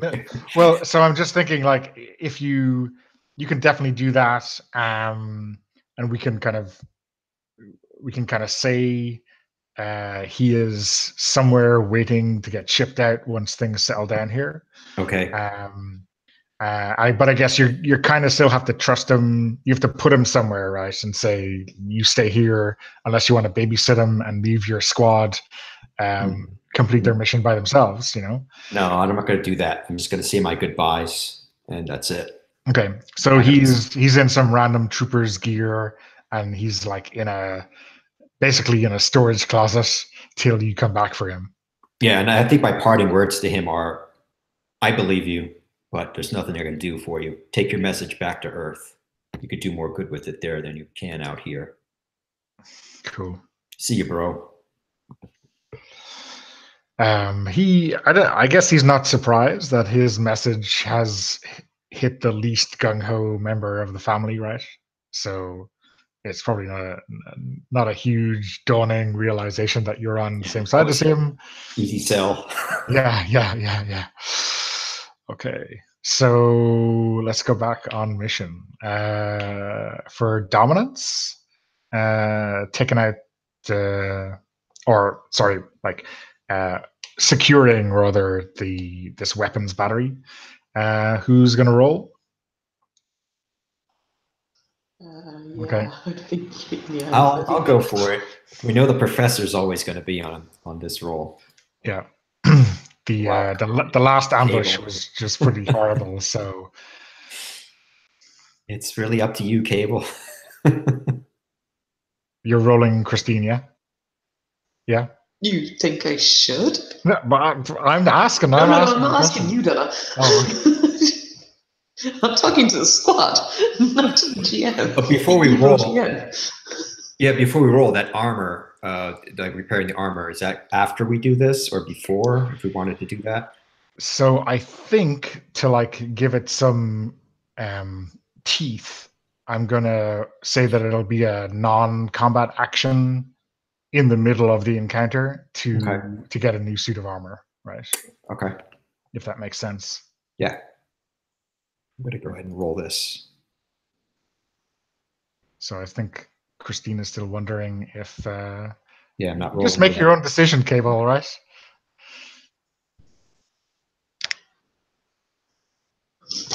So close. Oh, I get it.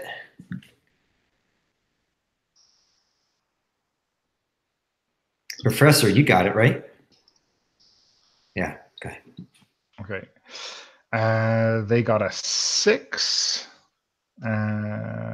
which is still the highest success. So they just set the initial range.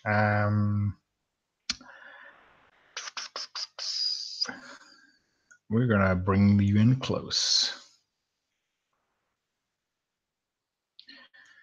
And I'm going to put 4 counters out. So this is kind of, I think, down and dirty, clearing corridors, checking your corners, throwing grenades into rooms, all that kind of horrible urban style deck clearing combat. And I guess now that you know what these guys' tactics are, you know, they use the same playbook as you do, and that's ostensibly at least going to make this really, really bloody. So what's everyone doing? Shooting? I'm fighting like I have nothing to lose. I wonder why. Yeah, so I'm going to go crazy with the machine gun. Okay. I'm also going to shoot. Unless I switch to grenades, I don't have anything that can do damage right now. So I'm going to try and grab armor. Okay. Oh shit! Yeah, I'm sorry. Can I do that? Yeah, sure. Yeah, absolutely. I'm going to try to grab some armor. Okay. Yeah, and so shooting armor. Okay, so the aliens are attacking you. Yeah, it's only a 5 this time. You can.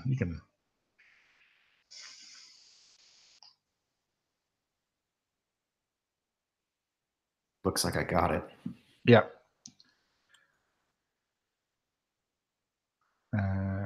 Christine, do you have a roll for us? Yeah, sorry. Oh, wow. Oh, you were going for armor as well? Yeah, but okay. You was succeeded. also not expecting to get it. Okay. Okay, so yeah, so you're not really fighting them, so I'm not really well, technically I think I should be killing you. But I'm gonna be much nastier. And I'm going to unveil the enemy's special ability. Their alien ability is Suicide Attack. So you are in the armory, and there's like a bunch of dead troopers around, and you're kind of going for suits to change, and basically, oh, does this guy have a shotgun? That's useful. And you flip over the body, and it's a live trooper, and he just grenades you in the face, basically. Wow. Yeah. So you get your armor, and then you get a kill up close and personal from some troopers just suiciding you.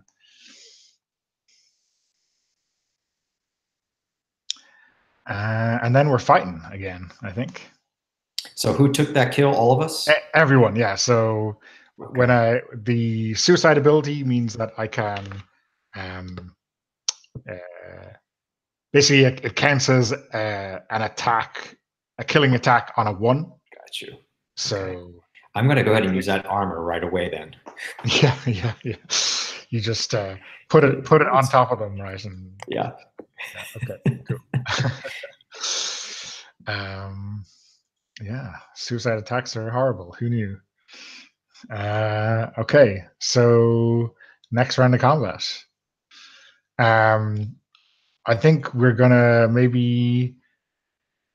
Do we put a clock on this? No, I don't think we put a clock on it. We just run it as a normal encounter.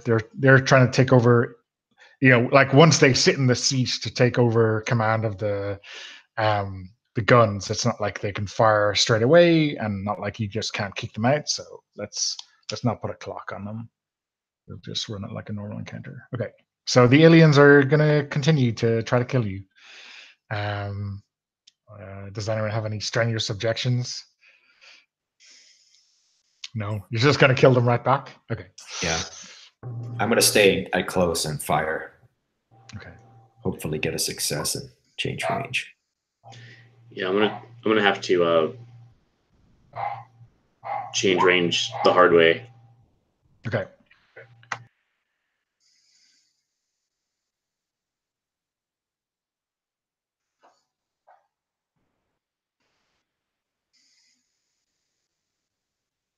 Okay, so you're pulling out to medium range, David? Yeah, okay, cool. But you all rolled 1s? That's... They're all successes, at least. Yeah. So the aliens got an 8, so everyone takes a kill. And so this is just like textbook assault. You're kind of in a tight knot in the armory or in the vicinity, trying to inch forward, trying to get some angles, and they just like come through. You're going to be killing them as they come through, but they are putting some serious fire down on ye. Again, everyone takes a kill.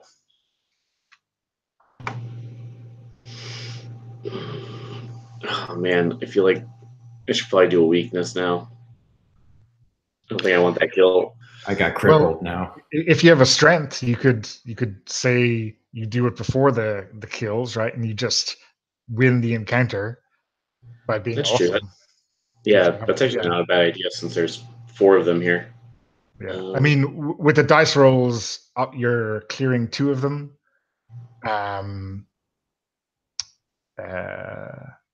But then they are going to get a roll again next round with 2. So yeah, it's up to you. If you decide to use the strength, you can do it before we apply those kills, right? Yeah, actually, yeah, maybe the strength is a better idea because I'm already at crippled now, but I have 1 armor that I can keep. So yeah, maybe I'll do that. So if we do that, does that mean we don't take this hit? Yeah, so if someone uses strength now, you're not taking the kill that I just rolled. And then obviously the encounter will finish and then you'll heal up again. So, but yeah, it's completely your call to when to do it. So. Yeah, this seems like a good time to do it. Okay, so yeah, so what's the flashback? Yeah, so let's see. The idea here is we're trying to secure the armory, right? Yeah. All right, let's see.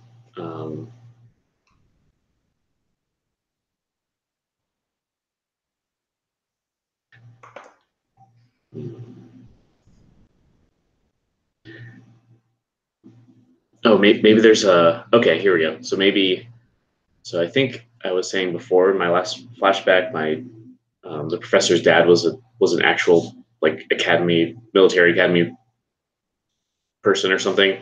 So maybe he thinks back to when he was growing up on various bases or something on Terra, and this one time there was, of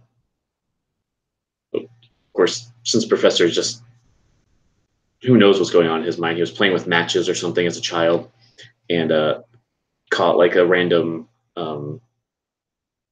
like section of this facility on like this bunker or something on fire, and there was it was such a crazy like automated response, like all these walls came down and just fire extinguisher just immediately, and it clicks, and he's like, wait a second, if I start a fire here, the walls will come down and just separate us apart, and we don't have to deal with them anymore, and then they'll be stuck in here, and it'll be like fish in a barrel. So yeah, maybe he he shoots instead of at them, just has his energy rifle or something and just shoots at like a sprinkler or something. Cool. Fire. What do you call that strength? Army brat or knows all the specs or? Oh yeah, army brat sounds good. That makes sense to me. Okay, cool. So yeah, you remove all the counters, remaining alien tokens from the encounter, and roll your best kill. So your best rating on any of your weapons at any range to see how many aliens you kill. 14, not bad. 14, yeah, nice. So yeah, I guess you take complete control over the this battery. You kind of lock down the whole section with this crazy routine that probably someone else should have known, but maybe it's just like this is when the ship is in danger of like burning up or there's a magazine breach or something like that. Hey, but this counts as saving the ship too, right? From a from a practical point of view. Okay.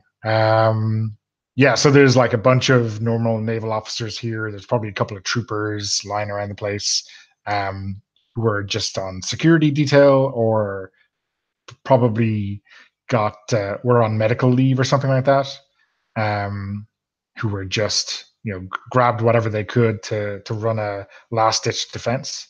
So yeah, was pretty close. Close to the wire in terms of them taking over control of this.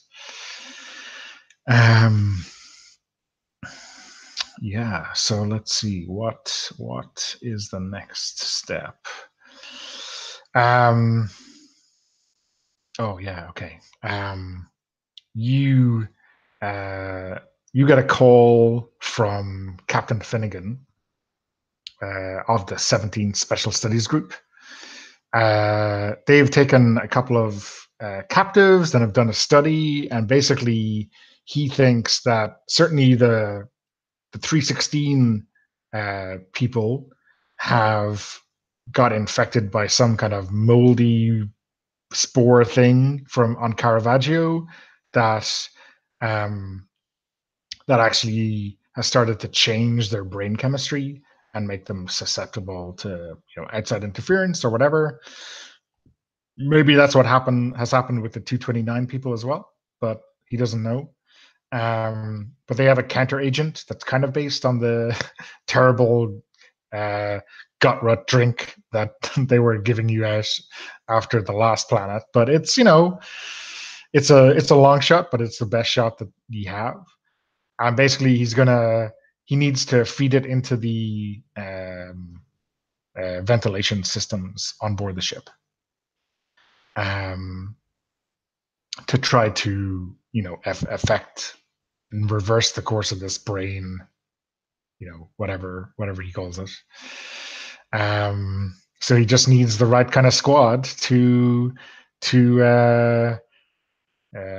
bring a canister of this counter agent to the right place. I guess you're it, right? Mm-hmm. Yeah, that's our job. Of course, I'm going to have some private ideas about what this really is. Yeah. And I may ask the professor to check on something for me, but externally, I'm going to do what I'm supposed to do. So I think you got to get your way to the 17th Special Studies Group's kind of area of the ship where they do all of their crazy experiments and have the canister that they want you to deliver. I think in terms of the encounter as such, it's going to be getting to the ship, getting there, getting to the delivery point. That's all the encounter to kind of turn the tide on the ship. But if you want to have a chat with each other now, before as you're kind of tooling up to leave, that's you certainly have the time and opportunity to do that. Yeah, I suspect that this canister is actually just some kind of like a brain. This is the thing that's going to alter them. That those people were already just fine, and that they had come to their conclusion that this is all a futile sort of just extermination of aliens. I'm starting to put this together. So, but I don't want to say it out loud, but I do want to ask the professor if he's willing to do a quick experiment on this canister to judge its contents. And then let him, if it turns out that this stuff is just being used on normal people to alter their minds, I would like the professor to realize that on his own and make his own decision, if that's the case. But I would like to take professor's side and say that, basically. If you want us to role play it out, we can do that. Yeah, to just analyze the chemical. Yeah, I say, Professor, we got a job to do, and we're going to do it. But before we spray this stuff on all our people, I think it would sit better with me knowing what's in here. Wouldn't you? Well, yeah, guess so. So at least make sure that it's going to take those bugs out of those people's heads. Yeah, long-term effects. We don't want our soldiers to have any sort of. They've already been through enough, wouldn't you say? Yeah, you got a point there. Couldn't hurt. Yeah, and is Cable around? Cable's around. I wouldn't have a problem with Cable listening to all that either. Like finding the results of all this. Like Cable would understand the results. Well, we're being brainwashed, right? If that's the case, that what's in here is just a bunch of like, you know, chemical agents that are being used to take perfectly, you know, functioning people and turning them into drones. That, I mean, that doesn't need to be scientifically broken down. That would be pretty self-evident. But anyway, yeah. Just so you know, you wouldn't notice any difference in Cable.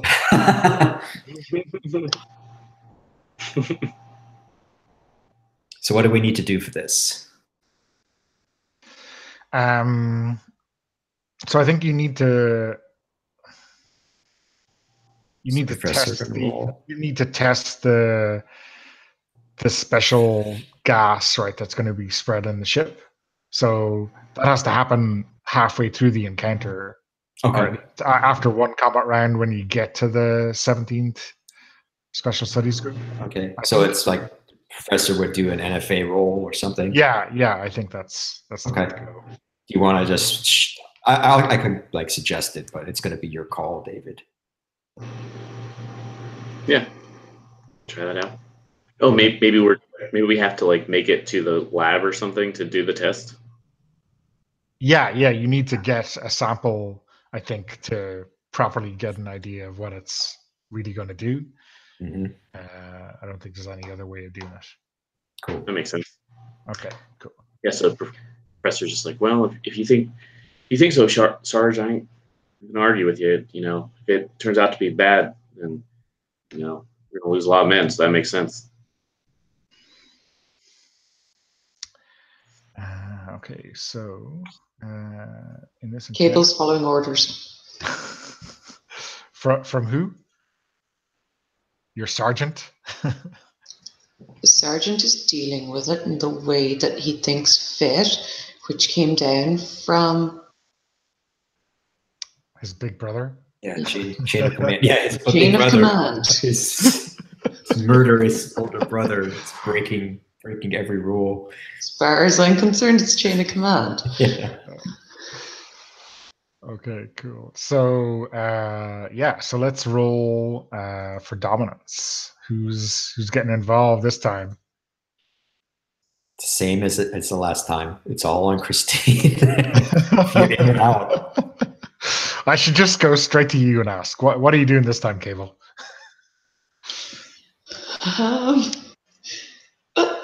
We didn't have very much luck the last time. So I figure, you know. Just the two of us? All right. Let's do it. It's a terrible idea.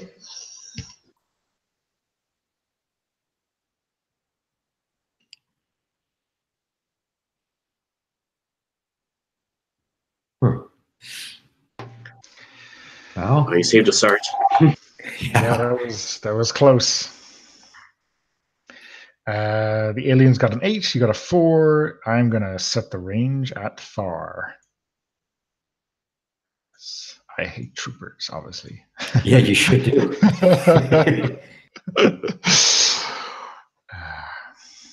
Okay, so yeah, there's 3 threat tokens in this encounter.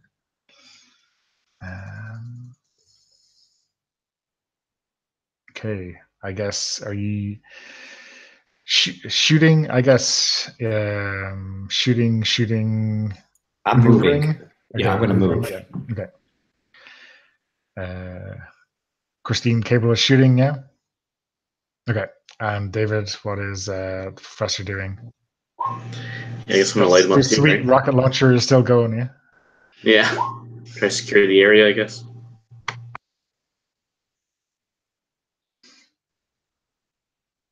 Just missed it by 1. Ouch. Yeah. Okay. So yeah, aliens get a 6, which is higher than everyone. So that's everyone takes a kill. You've been rolling really well this session. Yeah. Higher than ye, at least. That's the way it goes. Okay.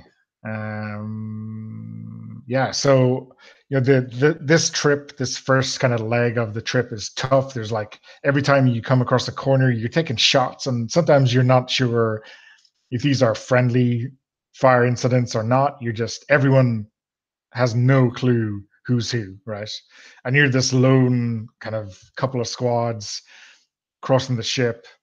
You know, if there are friendlies, they're probably shooting you. They just think you're coming to get them, right? So that's tough. So yeah, everyone. Sorry, I'm presuming that you all healed up after the last encounter. Yeah.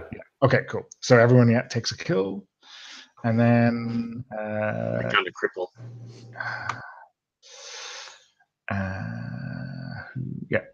Cable got a 4. So roll your kills and describe.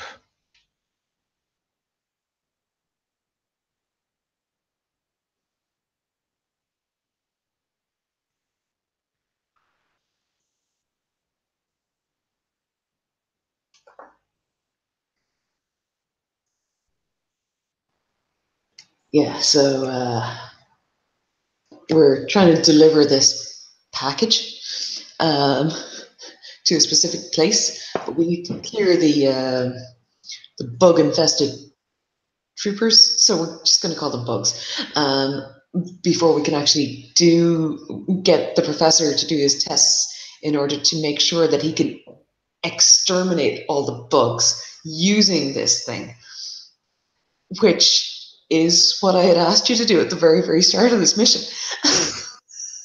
So, as far as I'm concerned, we are just now getting to the crux of what I had said we should do all along, which means that I am definitely the best person in the best position to lead this team, if anything should ever happen to the Surge. Yes.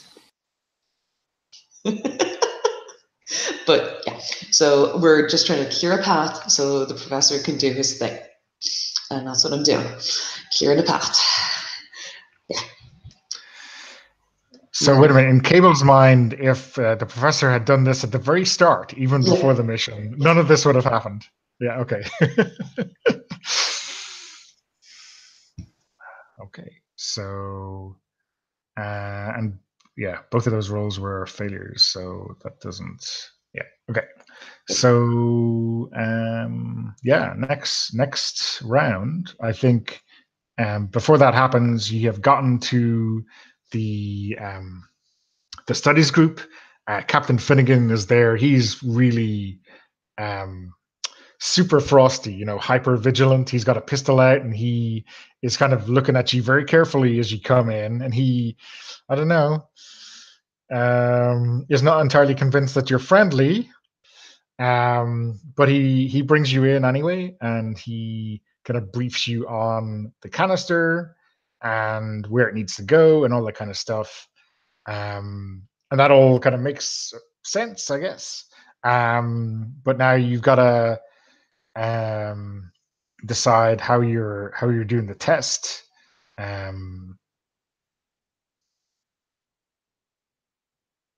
Yeah, that's all on the professor. I mean, I'll give the professor a look, like, you know, this is it.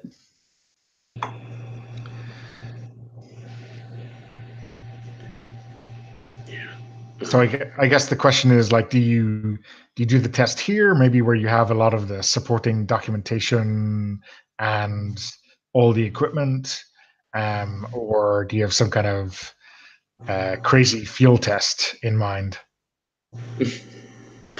I mean, I guess it would make more sense to do it here, right? Yeah. Yeah.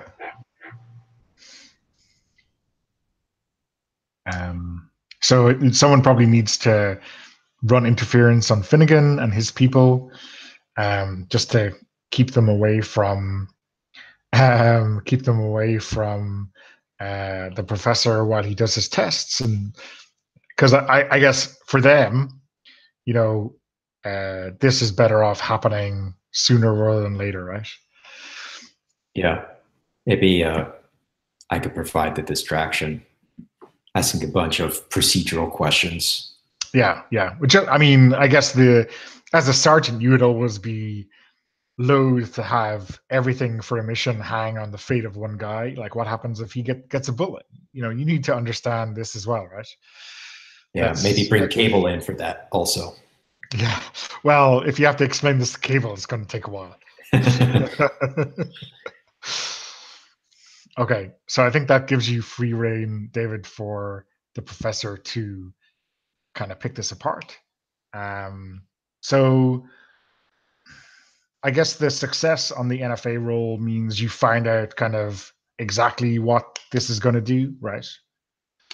And a failure either means you don't have enough information, or maybe you get rumbled and you just don't have time to figure it out. I guess we could go with like a wrong information thing on a really bad roll. Maybe on a 10, we give you exactly the wrong information, right? Does that sound okay? Okay, cool. So yeah, that sounds fine. Yeah, okay, cool. So NFA on this one. Okay, yeah, just Okay. made it. Yeah, Nice. And it's not just made it. Like the higher the result, the better the success, if it is a success. Oh, that's true. So that's pretty good, right? Yeah. So they'd obviously done a lot of homework when they were trying to get the initial cure to just get the spores out of people's systems, and like this has nothing to do with the 229, as far as you know. It's just the 316 people who are infected like this, and it's just made them incredible. It's like a hive mind kind of plant zombie thing going on, which just makes you very suggestible. And maybe, you know, when they were just being troopers with the rest of their 316 buddies, that was normal, right? You're following orders, being a bit stupid, you know. But once they got into contact with the 229th, no, they could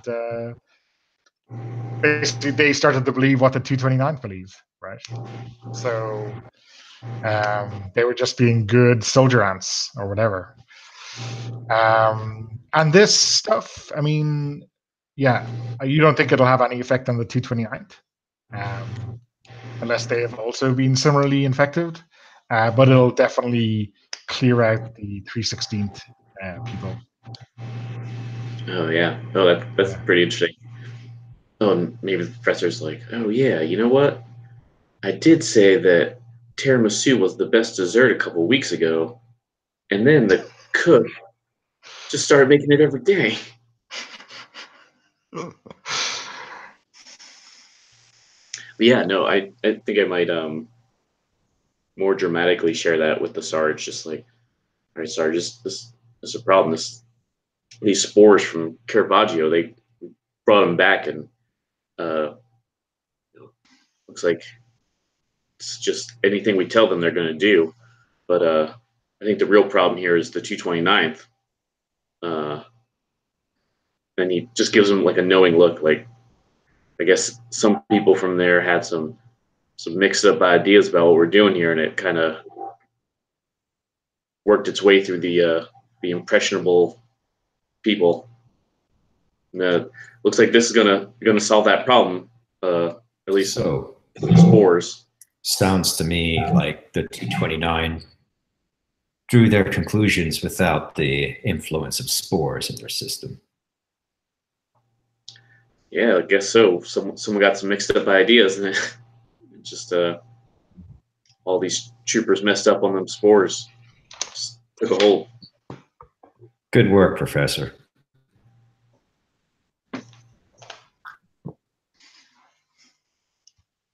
So what's that? I'll just leave it at that. What's that internal monologue inside MT's head going like? So, do you want this mission to fail or succeed?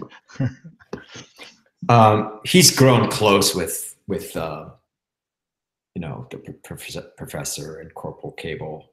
He's not going to screw them over. He's going to be professional about this, but he's going to find a way to do things when the right time comes. Well, that doesn't sound super ominous. I don't see him breaking up like immediately. It's going to take a long time. Sure. Yeah. Okay. Knowing that his brother is safely heading back to Earth is kind of like keeping him together for the long haul. Oh, as the devil on your shoulder, like as just a player, if these spores were to, reach Earth, then it would be really easy to convince everyone else not to go along with these wars. Yeah, that's true. Yeah. Well, I mean, not to go too far ahead, but you know what the mission directive of the Brigadier is? Let me open up the book. Yeah, let's hear it.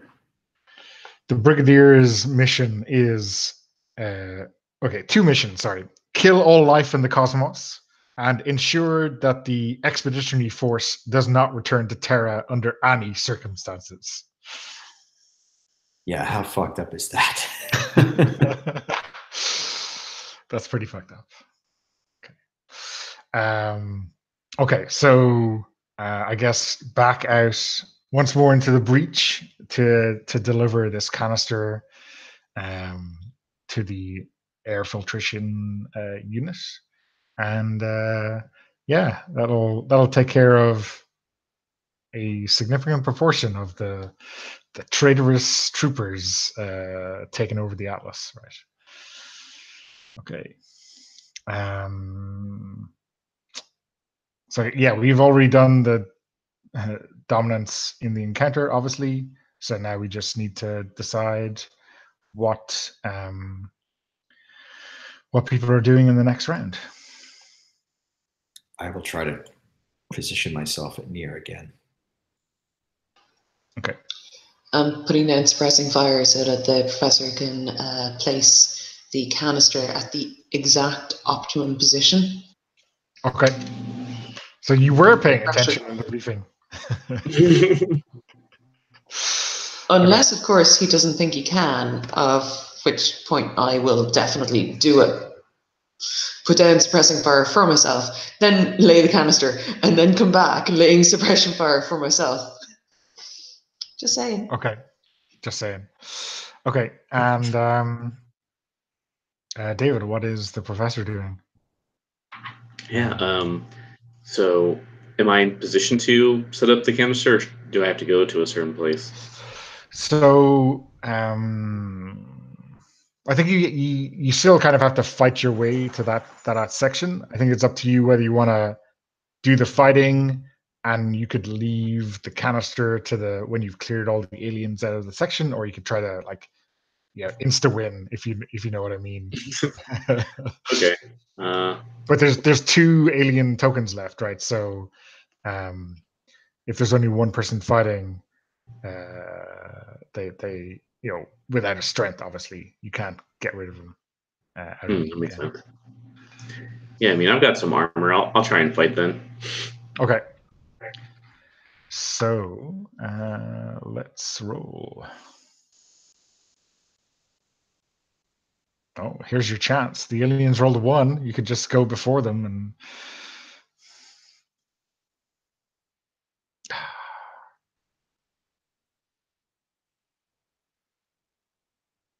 Still couldn't change my position. No.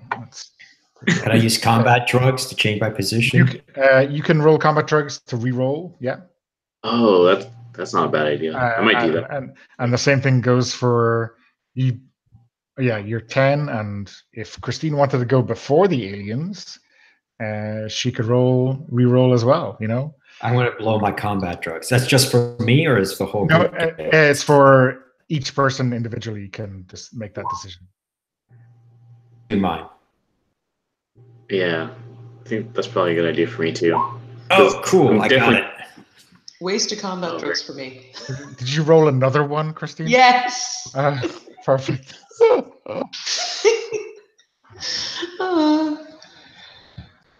Cool. So I can move up to near. Okay, and they rolled a 1, so they are not. So they're not getting you. They're not getting MT, but they are getting Cable and the Professor. 1 kill Ouch. each, please. Professor's got that armor. Cool. Okay. Yeah, now I'm down to 1 hit though. Okay. Now. Yeah, I still have a strength I haven't used, so if you guys are in really bad shape, I could do that. Okay, and oh yeah. That So brings me Christine, down you to dead. did that brings you down to dead. Yeah. Unless if you want to use a weakness, you can get out of here, right? No. You don't want to die, do you? Yeah. Could die heroically. Or I could, find these weakness. Yeah. Okay, so a flashback to the trooper that I killed on the asteroid. Turns out I didn't recognize him at the time, but it would have been a cadet that had signed up not too long after me. Kept on failing, but kept on trying. And, poor little idiot really should have just gone home. But I kind of helped him along, kept on making sure that he just about barely scraped passing through stuff. And then he got assigned to another section, and I forgot about him because, he was probably going to die at some point. So, yeah, everybody dies from the bugs. I just wasn't expecting him to die because of the bug in my gun, and I shot him. So, yeah, I just kind of cower and hide and rock in a corner. It's all my fault. All my fault. I could have sent him home to his mother. All right, so I don't die. What are we calling this weakness? Does not play well with others, or? I think I already have that as a weakness. Oh, sorry. Oh no, sorry. Can't handle the heat is Okay. the weakness I don't have. I have. So doesn't play well with others. That sounds good. What Or is it David just said. guilty? Yeah. I think guilt. That's good. Yeah, I think guilt really, because it is like I could have sent him home, but I kept on telling him, no, you can do this, come on, and shouting at him. So guilt. Okay, so you're out of the encounter and you remove a token. Okay, and everyone else is taking their kills, and we have one more round left. I'm going to unload this round. Okay, cool. Okay, so everyone, last ditch fight. Yeah. The aliens are continuing to try to kill you. Oh, that was almost a 3. Nice. I just barely got it. Yeah. So the aliens got a 9, so they are killing you both anyway. Yeah, I've got some bad news. I got to do a weakness too then.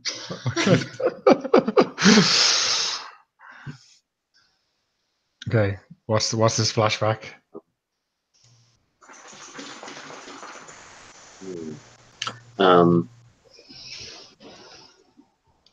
Oh, I mean, maybe just seeing Cable just like lose it, kind of sets the professor off. Maybe he remembers. Maybe it was like the first time or something that he went planet side or something. Which I think there was like he did one mission before the game started or something that wasn't on a simulator. but he barely got any kills from that. So maybe it was like he was just with another totally green squad, and they like the leader or something, maybe that sergeant like just retreated and kind of calls the whole squad to kind of go in their separate directions, and kind of the whole mission was a wash, and that kind of reminded him of this, and he's like, oh no, it's going to happen again. I barely survived that time. And he kind of just follows suit and retreats with Cable.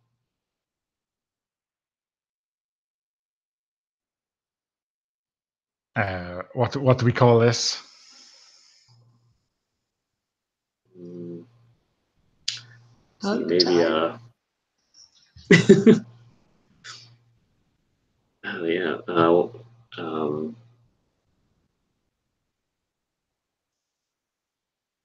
What would it be? Maybe like some kind of like fear of being left alone or something similar to that. Fear of abandonment. Would that be like? Oh yeah, maybe something like I like that. That could work. Abandonment issues.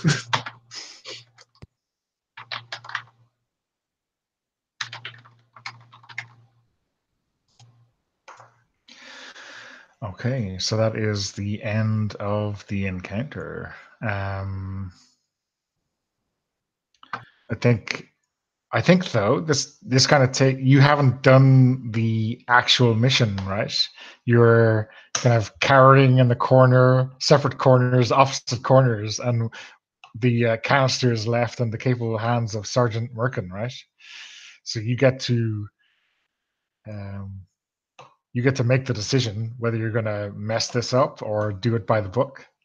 So both of them are out of the mission now. Yeah, well, they're out of the encounter, right? Out of the encounter, and they're safe, right? That was my main concern, that they're safe. That my actions wouldn't compromise them. So I am going to fuck up this mission now. Now that it's so perfect. I love it. Yeah. Okay. Because I want this hive mind to keep acting against the interest of the main, forces here. Okay. What do I need to do for that?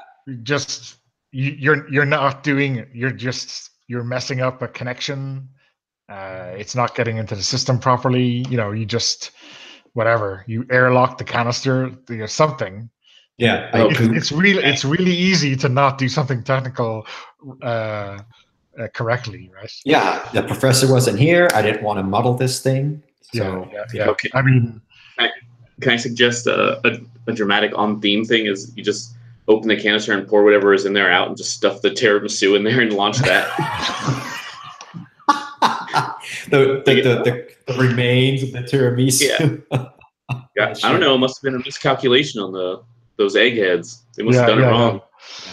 There's the 17 studies group does not have a good history of dealing with this Caravaggio thing, right?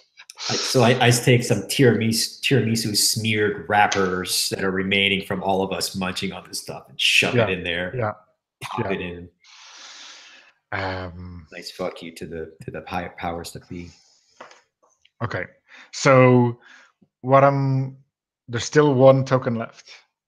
Well, I was in range. I can't fire. No, there's one token left total for the planet, not in the encounter. I got you. Okay. So we're going to have a separate, a new encounter. This is, I think, sometime later, maybe at the medal ceremony that follows planets. There is post-game kind of bookkeeping that we would usually do before this, but I know that Cable is due a bronze star for 5 completed missions and is due a kill medal for 100, and I think I'm fairly safe in thinking that the professor might be due for a kill medal as well, because I think you were in the 90s-ish area at the end of last mission, so you've definitely passed that out. So we know people are getting medals, and I think there are still infected people aboard, right? Because you didn't release the cure, and I think one of them, or a bunch of them, are kind of armed with pistols or sharp sticks or whatever it is to try to kill the brass at this medal ceremony. So yeah, I think we just run this like a normal encounter. There's one token. So yeah, who wants to who wants to roll for dominance? Sorry, so you know how to ask this. so like the everyone's used their armor, right? But that's fine fictionally because you don't wear your armor to medal ceremonies. Everyone heals up one level, so I guess everyone is at a mess. Yeah. So yeah, I think that's how it is. Who wants to roll for dominance? Oh, I'm in with the professor. Yeah. Sorry, I should remember. Christine, is Cable rolling for dominance? Remember, if you get involved in this fight, you could earn a medal, right? For clearing the last threat token on the planet, right? I might get involved, but I'm not sure I should really roll for dominance. I believe in you, Cable. Okay. Really? Okay. Everyone is rolling? Okay. Oh, this is such a bad idea.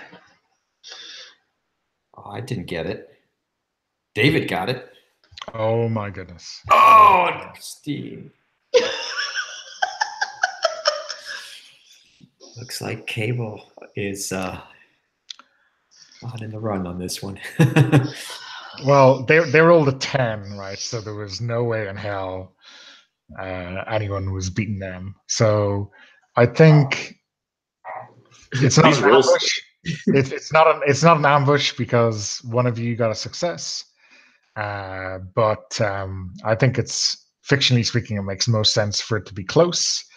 And also, in terms of weaponry, right? You've got hand-to-hand and a pistol if you are equipped with a pistol. But you're at hand-to-hand, so that range is close. So you'll be fine. You'll be fine. So who's doing what? Yeah, I'm going to open fire. Now I don't have my machine gun because this is a ceremony, but I do have my pistol. Yeah. So I'll use that. So I think someone like Martinez, who is in your platoon, who's on the scout special weapons team, is kind of, you maybe spot him just a moment too late as he has a pistol behind his back.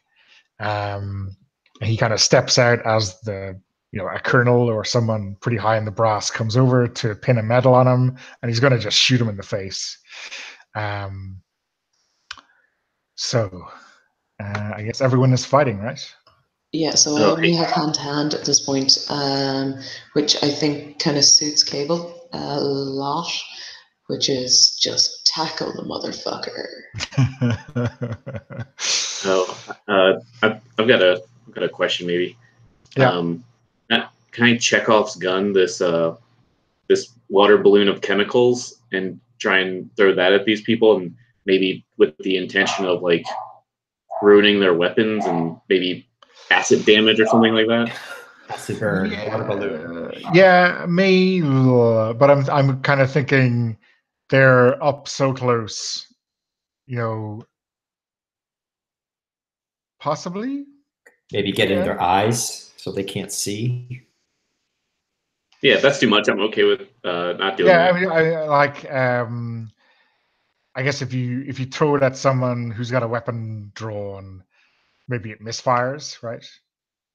Yeah, because I think it was to go against these robot spiders originally. Yeah, exactly. These fictional robot spiders. Yeah. Yeah. Okay, so I guess we make a let's lean into it and say make a non-fighting ability check, and if you make us, Martinez's gun explodes in his hand, right? That's Okay. okay. Oh, which check? Sorry. Non-fighting ability. Okay. Oh, even better. Yeah. Because we are also testing the effectiveness of this concoction, right? Yeah, that makes sense to me. Okay. So the aliens are attacking.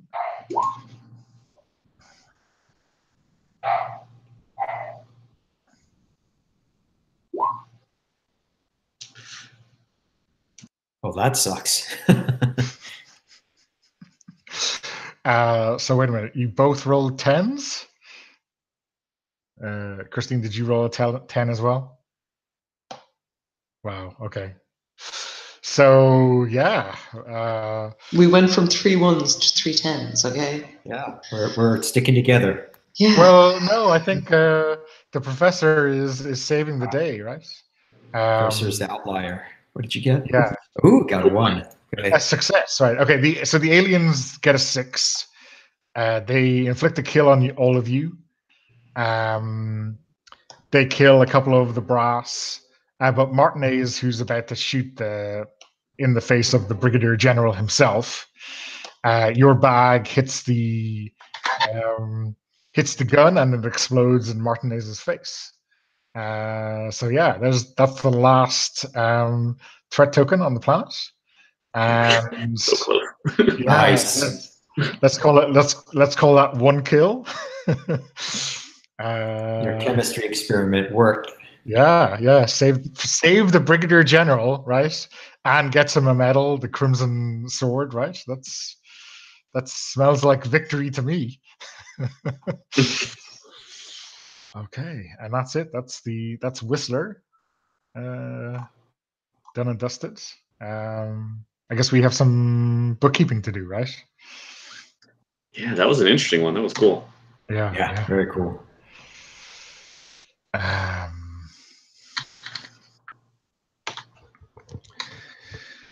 Bookkeeping.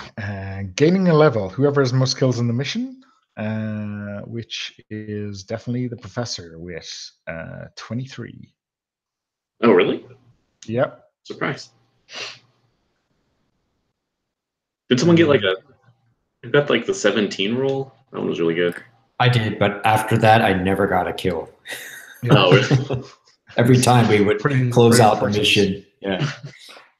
And Cable got 9. So David, the professor, gets a level, and Christine and Ari, you guys roll off 1d10. Whoever gets highest gets the other advance, the other level.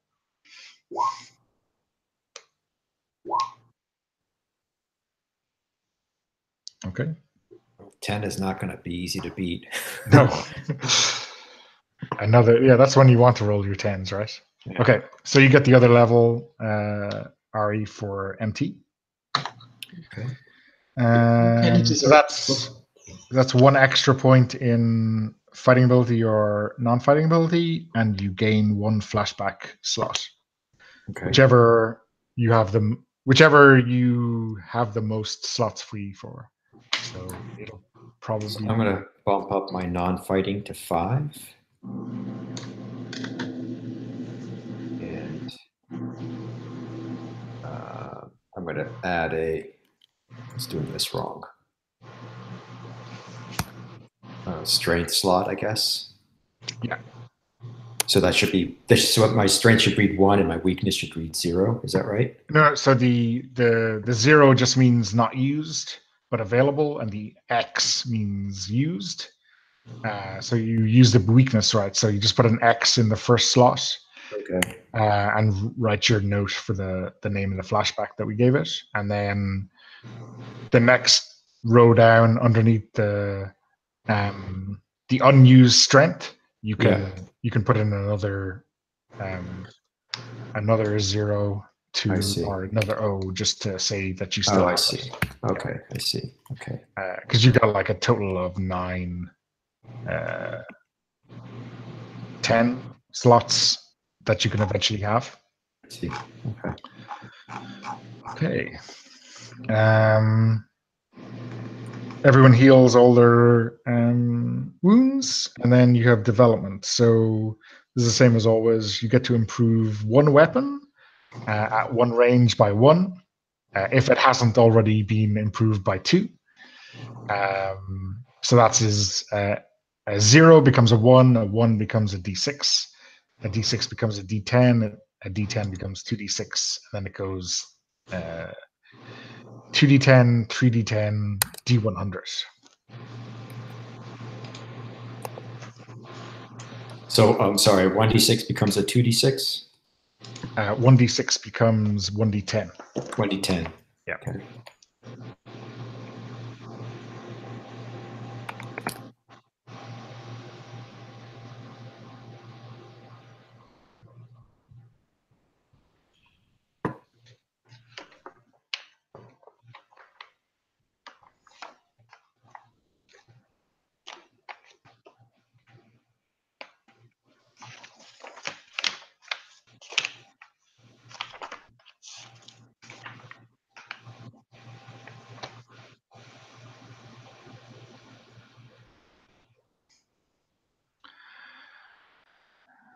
Okay, and then after you do that free development, you get a chance at a second one.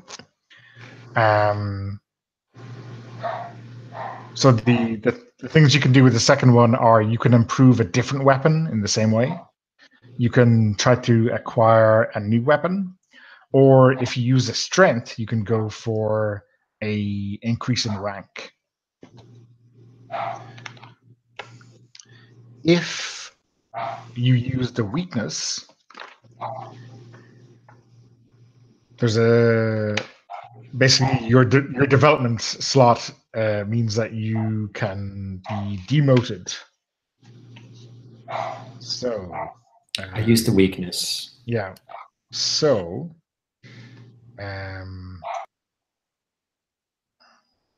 hold on, let me find the page 35. Yeah. So if you use a weakness, so basically if you use a strength and you get your promotion, you can't be demoted again due to having used the weakness. But if you did use a weakness, another PC can try to have you demoted. Basically, they can rat on you. Yeah. And that's a competitive non-fighting ability roll. Got you. So if I use my strength right now to promote myself, they can't. No, so the strengths have to be used in the mission. Oh, I got you. Yeah. I wasn't going to do it anyway. So if someone wants to, we talked about that in the beginning. If anyone wants to do that, that'd be cool. But maybe you find out what I did, or I don't know.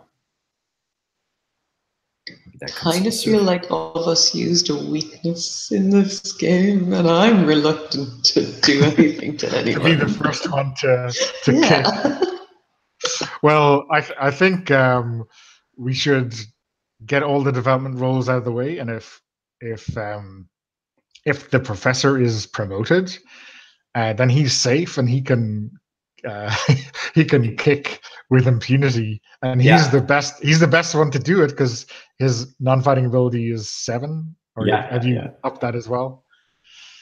Yeah. So I wouldn't feel bad.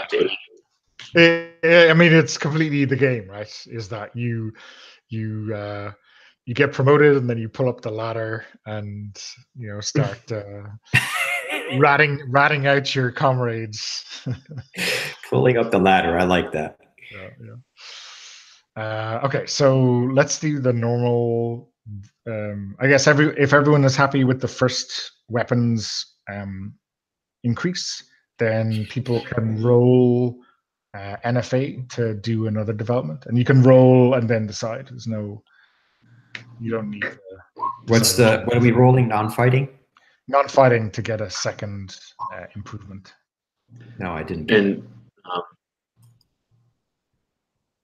that's, you either go for promotion or Yeah, so if you succeed on that roll, you choose a new weapon, a different weapon improved, or promotion. Okay, gotcha. Yeah, this I like the way the game is set up because I'm just looking at it now. I'm like, oh, I could probably just get a flamethrower, but then I'm looking at, oh, if I get promoted, then I get a machine gun and a sidearm. That's 2 weapons. Yeah. They really tempt you to go for it. I like it. I got it. Oh yeah. Cool.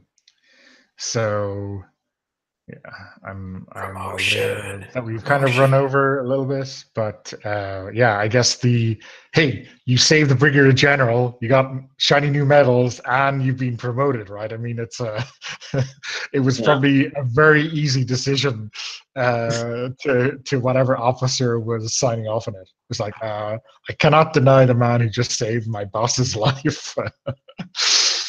That makes sense. Yeah, cool. Okay. And did Christine and Ari, did you both fail those?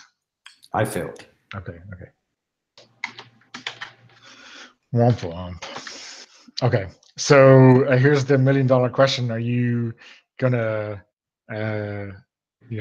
do some paperwork and try to hit someone for the weakness they exhibited while on the mission?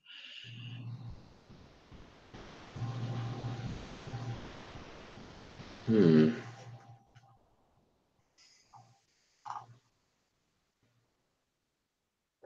man, I feel like that's just in. Like I want to. Oh, especially if Professor just got promoted. I mean, there can only be one sergeant, right? Yeah. No, I mean, like as the number of ranks grows in the game, like if there was 3 sergeants or whatever and a lieutenant, we just say like you're playing the upper echelon of the platoon. I was trying to make myself. There's no troopers, right? Yeah. I'm not giving you an out. It doesn't make sense in the game for there to be only one sergeant. Wait till someone has moved up to major and he's in a mission with a trooper and a sergeant as well. It makes a little bit less sense, but hey, it's a crazy brigade. Oh yeah. Oh, maybe there's like a scene of maybe like somewhere where there's like a window and the professor and the sergeant are there, and it's just like looking at the wake of the whatever that thing was going back to Earth that the brother's on. It's like, God damn it, Sarge! You know I'm gonna have to report that. It's just, he looked a little too much like you. I bet that a brother, little cousin. I didn't think you missed that. I was surprised you brought it up. I was surprised you waited till now to bring it up. Only thing that I care about is that he's out of range now. Well, yeah, you saved my ass more than once, so I waited this long, but I got to put that in a report. But maybe it doesn't have to go in until tomorrow, the next day. I appreciate that. Waiting a day. There we go. My conscience is cleared after that. Okay, so you're not reporting him for court-martial to get demoted, or you are? Oh yeah, I am. Okay. You're just giving the brother some extra time to get back. Yeah, exactly. Yeah. I'm mostly just doing it for fun to see how this works. Okay, so yeah, both of you roll NFA. Basically, the highest success wins. If the accuser wins, the other person is demoted. I think I won. Yeah, you got it. Yeah. Nice. So so the case isn't proven. What I want to see a little bit of the court-martial sparks, maybe the moment where it's all hearsay and conjecture and blah blah blah. What's the winning argument from MT? The winning argument from MT is that right after that conversation, he purged all of the records on his brother, and the person that, and if there were any record, even the slightest hints that this person existed, they would have been pinned on that dead person that I switched places with. So like basically the professor's report is an impossibility. Yeah, yeah. What kind of state is the professor with his brand new sergeant stripes left in that? Oh yeah, I think after he does his his duty to report that, and it comes back negative, he's just like, oh, I guess I must have been mistaken, and just let it slide. Just like, you did a good job. Can I shake his hand and say no harm done? And then, but in my hand, you can feel there's something. And when I leave the room, you open your hand and there's a tiramisu wrapper in your hand. That's the last one of those you'll ever see. Is Cable upset that Mommy and Daddy are fighting? Yeah. Cable is just glad that he doesn't. Oh, he does have to choose now which squad he goes into. He has to choose. Mommy and Daddy are both sergeants.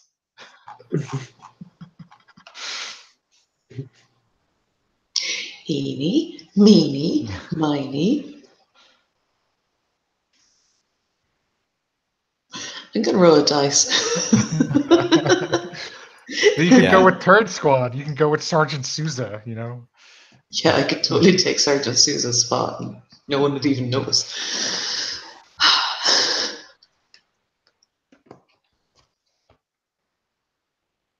All right.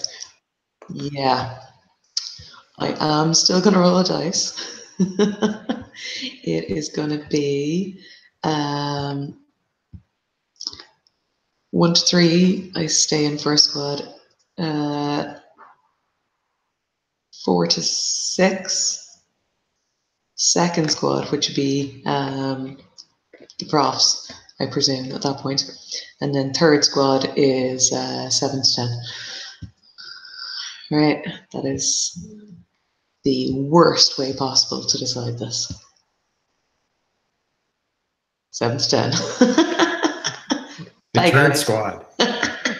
Yep. Sergeant Souza. He has to put up with me now.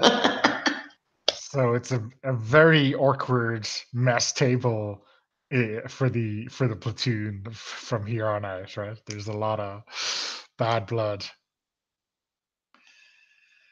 As far as Cable's concerned, it's actually not bad blood. It's that people are just, they're sad at leaving each other, and that's pretty much it. But, we're all still really good friends. We're just sad at leaving each other. Yes. Because I didn't backstab anybody. It's amazing. Okay, we will stop the broadcast and then we can chat afterwards.